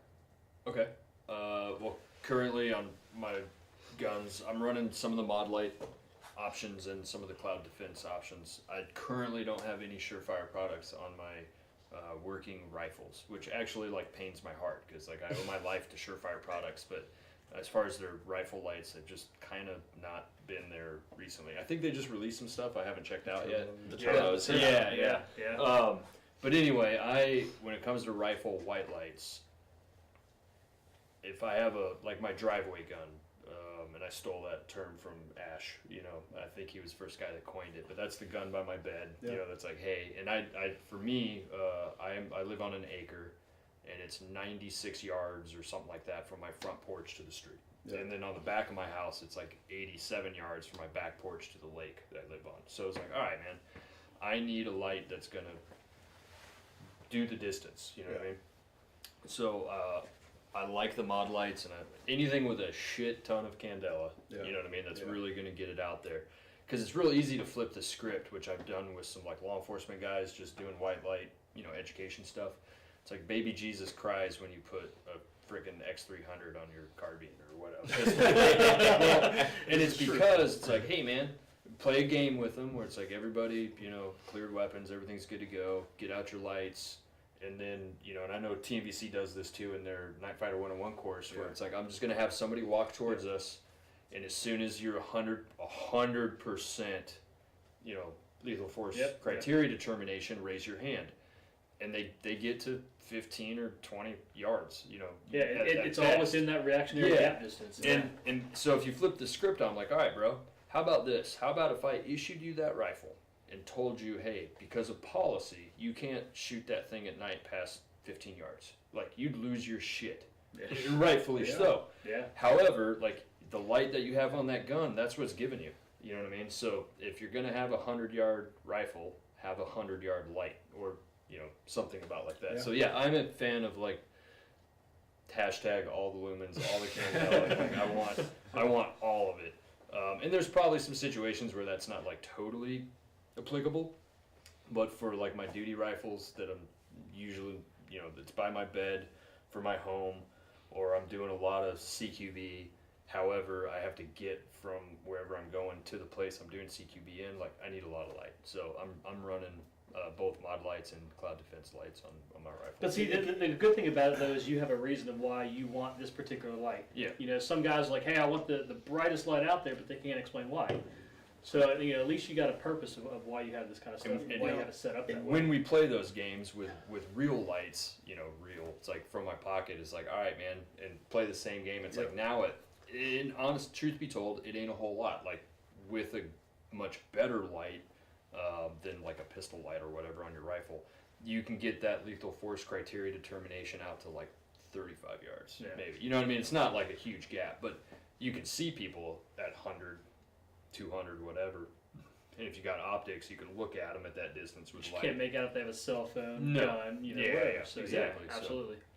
But that's the white light games that we play. Why were you different? You're like, I put the tiniest little freaking light I possibly can. I'm gonna headlamp tied around. I disagree with. He holds up his lighter. I disagree with nothing that you said. But I work for TNVC, live on 2 acres. Yeah. There's never a set of nods far from me. Oh yeah. So my preferred. So I mean I run Surefire Scouts on just about frickin' everything. Not because I think that they're the best light in existence, but for what I need white light for, it does the job, and I just don't. I have enough trouble keeping up with all of the nods technology. Yeah. I don't have the energy to keep up with the white light technology as well. An M600, an M600 does the job for me. I've got a few mod lights, I've got a few clouds, and I use those too. I mean, I am in theory a believer in all the lumens and all the candela, and I've been running this Surefire Turbo for over a year now. I mean, I think it's a great frickin' light. At the same time, I am at this point very heavily invested in Surefire Scout lights, and once again, there's usually a set of NVGs by my door. There's usually a set of NVGs on the nightstand table. I mean, I'm just never far enough from NVGs where I feel like if I'm trying to figure out who you are at 100 yards, got nods on. I mean, it's so. Yeah, I mean, for me, I live. If we're doing the acre games, I live on about 40 acres. So, yeah, I mean, I'm a former cop, but I never used nods on duty. I wasn't in the military like Chris or Augie. So my my use case is different. But so I'm next to my bedstand.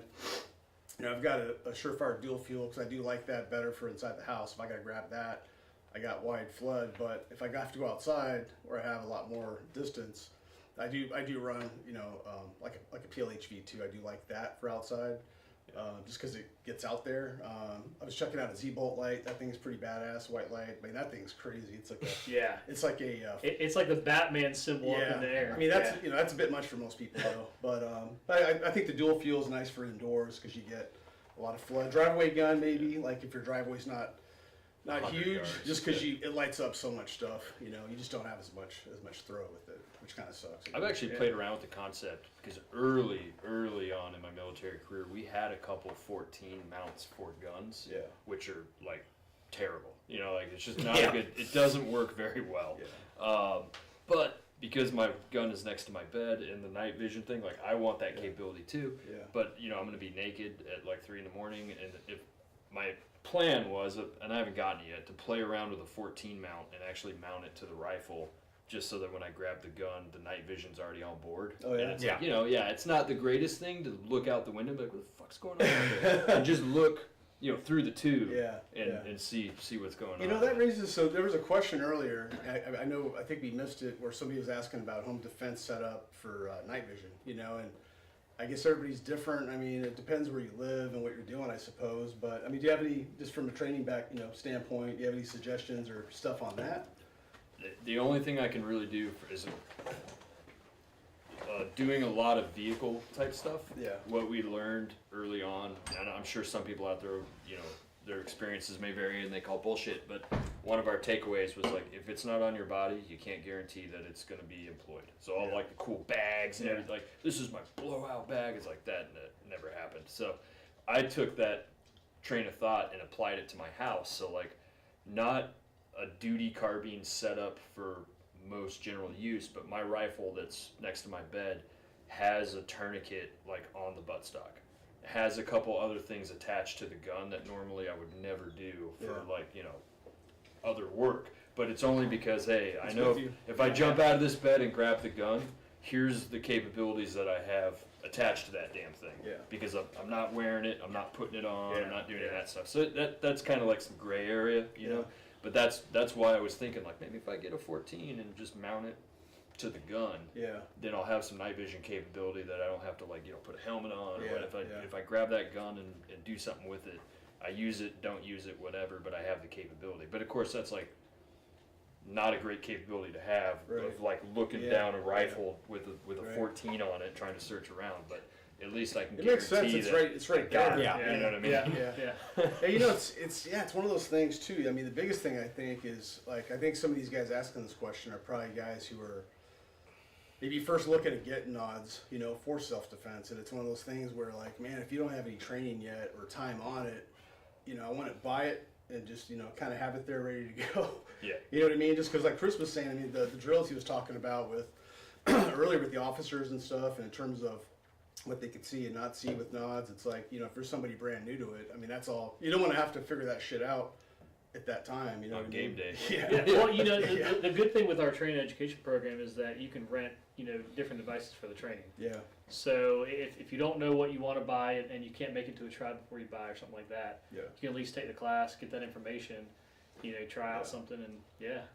I mean, I've had guys asking about thermal for self-defense, and I'm like, man, it's like you can't see shit. Yeah, try holding a thermal monocular and going around your house tactically. You'll probably get your ass killed, probably. Yeah. You won't see him. I mean, you may see him and it's too late, but you know what I mean? You just don't have the same situational awareness. Black fusion. All right. Thoughts on helmet mounts, breakaway versus non-breakaway? Y'all have thoughts? Yeah.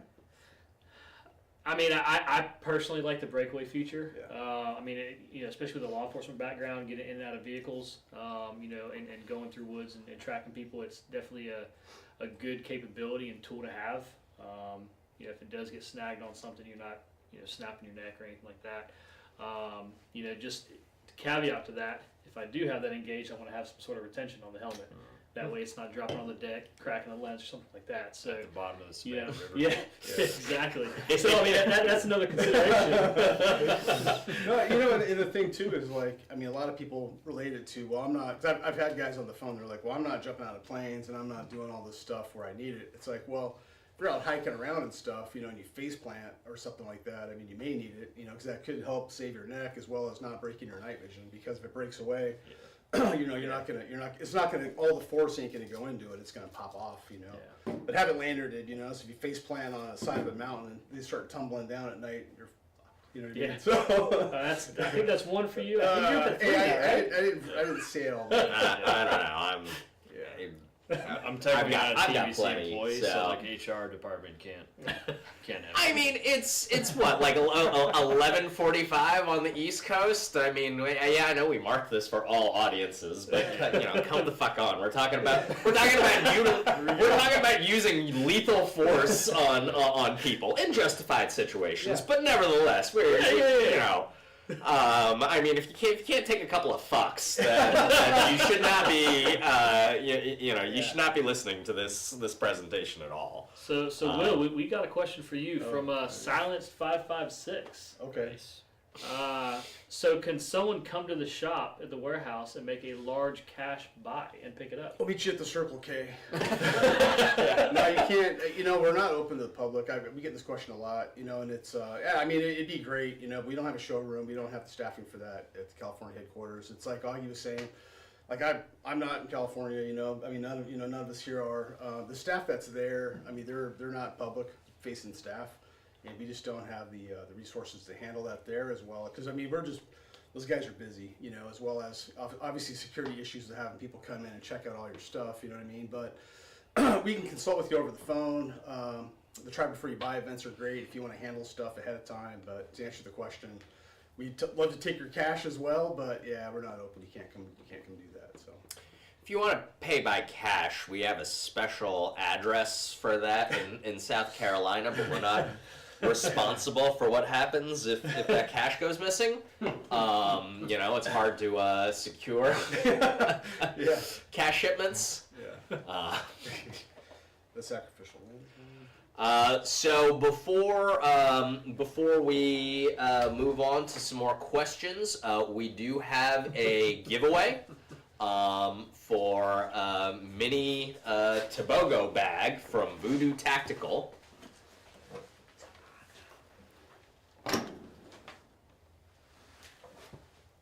What's in it? Oh, sorry. All right. Awesome. So drum roll. Let's do this random generator. However the. Well, I saw Molly over there scribbling. So Brian L. Congrats, Brian. Brian L. You are the winner of this Voodoo Tactical mini bag. What is it? What is it? Tobago? Is that how you say it? Tobago. Tobago. Yeah, that makes sense. Yeah, no, that's a pretty slick little bag. What's in it? I don't know. I'm not sure. We need to look. Tobago? I like Tobago. It's like a gym towel and a shit ton of ammo. Bullets! Does that come with it? No, I think you're gonna get an empty bag. But I guess we need to put something in it so it can keep its shape.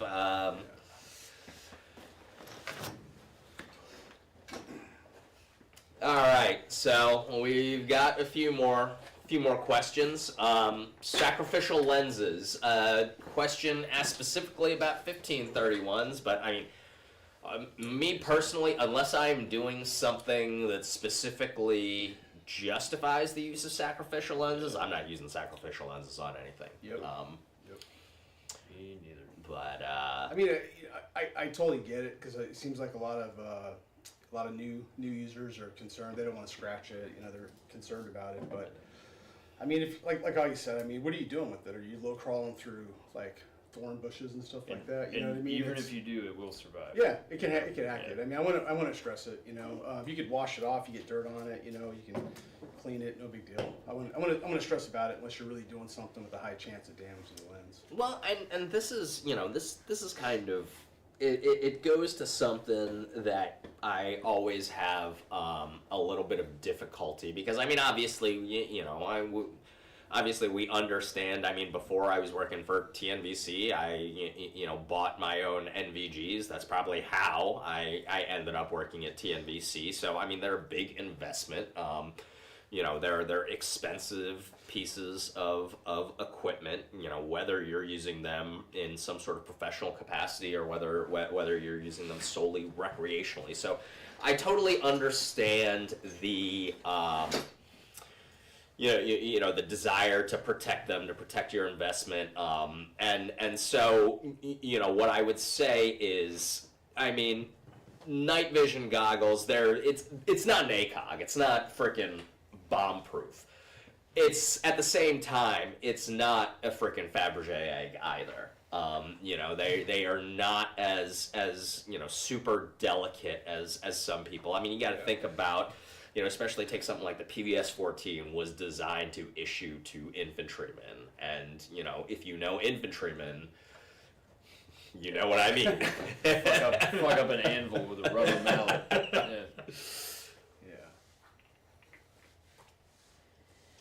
But So, I do enjoy that aspect whenever I get to teach with TNVC, and 100% understand why it's, man, they spend a bunch of money on these things, they're like fragile, and it's like they're not as fragile as you think they are. No, like yeah, I've seen 31s and 14s that look like they've been dragged behind trucks. Yeah. They probably have. And they work fine. Yeah, I mean, you know, it's or dropped out of a couple trucks. they're you all know. beat up and stuff, so I don't sweat it. And same thing, they catch you like wiping lenses with your fingers or your gloves, and I like, mean, oh my god, it's like, it's fine. Yeah. It's tough glass. It'll take it. Yeah, exactly. Yeah. Let's see, go over the schedule. What's going on the rest of the week? So tomorrow is you. Yep. And Don Edwards. So Don Edwards, former TNVC alumni, and now runs Green Line Tactical, which many of you have heard of. And then Tom Austin, who is actually in the studio with us, but he I think he's saving his lovely face for tomorrow. So tomorrow, as we always do with vSHOTT, is going to be our NGI takeover day. Obviously, you know, Chris and I, our background is primarily military. Shane with the law enforcement. You were law enforcement as well. But you know, so we're talking kind of the tactical side of Tactical Night Vision Company. You know, Tom and Night Goggles, our sister company, I mean, covers which I mean, Tom used to be a cop as well, but nevertheless is more the hunting focused. You know, now he dispenses justice. A little bit more of a focus on that, and we've got some subject matter experts that you know, not just Tom, but also Corey Kirschman, that are you know, that's one of our Night Goggles pro staff that are going to be talking about, you know, all of the different ways that you know, they use night vision, thermal, and other visual augmentation systems tools in a hunting application. I'm sure that you guys will see. There's a lot of crossover, but there's also a lot of differences. You know, we always talk about, you know, in our context, different missions and different applications, and it's the same thing with hunting. It's you know, there's definitely things that are related, but there are also definitely things that are quite a bit different. And then we will also have Cobalt Kinetics will come on to talk a little bit more about our grand prize and just what it is that they do in general. It's like they disappeared. You know, I think talking about the NGI takeover tomorrow kind of leads into one of the questions that came up about some more you know, inexpensive options for night vision. And So I think that they'll get some good options on NGI's website, and then maybe Tom can go in that a little bit more in detail tomorrow. All right, so I think we are going to do our final giveaway of the night, which is the TNVC Steiner Tor Mini IR VPC, Variable Power Control. So a lot of y'all are probably familiar with the Tor Mini. It's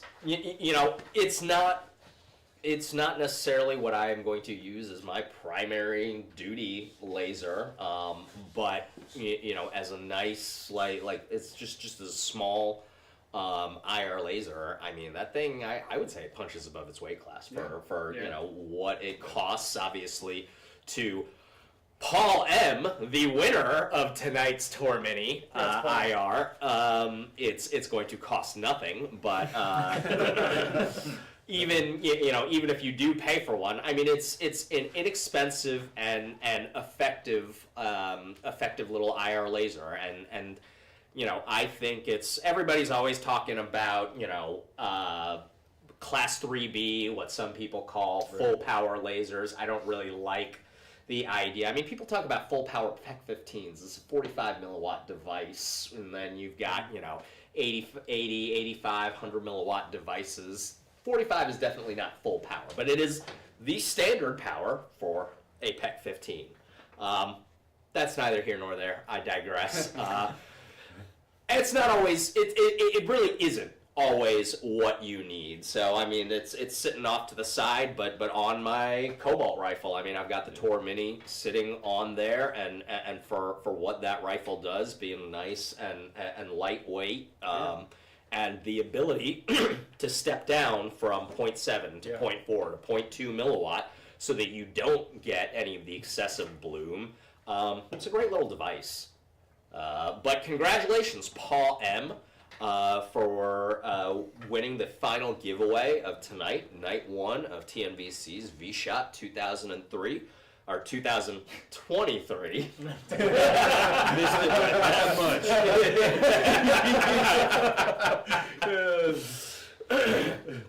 But we're going to be wrapping it up for tonight. Once again, if you want to be signed up for the giveaways, if you want to be signed up for the exclusive links to Blue Force gear, if you want to get the exclusive coupon codes, first dibs, first look at some of the products that we launch during vSHOTT, remember to go out to go to our website, tnvc.com/vSHOTT.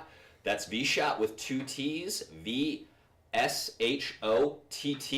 and register and sign up for the email. You'll automatically be entered for all of the giveaways, including the grand prize Cobalt Kinetics CK Pro grand prize giveaway. Make sure that you keep submitting your questions online.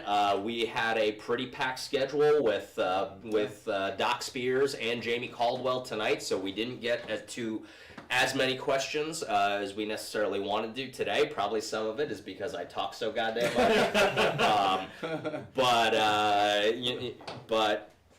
We will try to get to as many questions as possible. So continue submitting those questions online. Tune in tomorrow night at 5 p.m. Pacific, 8 p.m. Eastern for day 2 of vSHOTT NGI Takeover. All right, cheers, guys. Good night, guys. That was fun.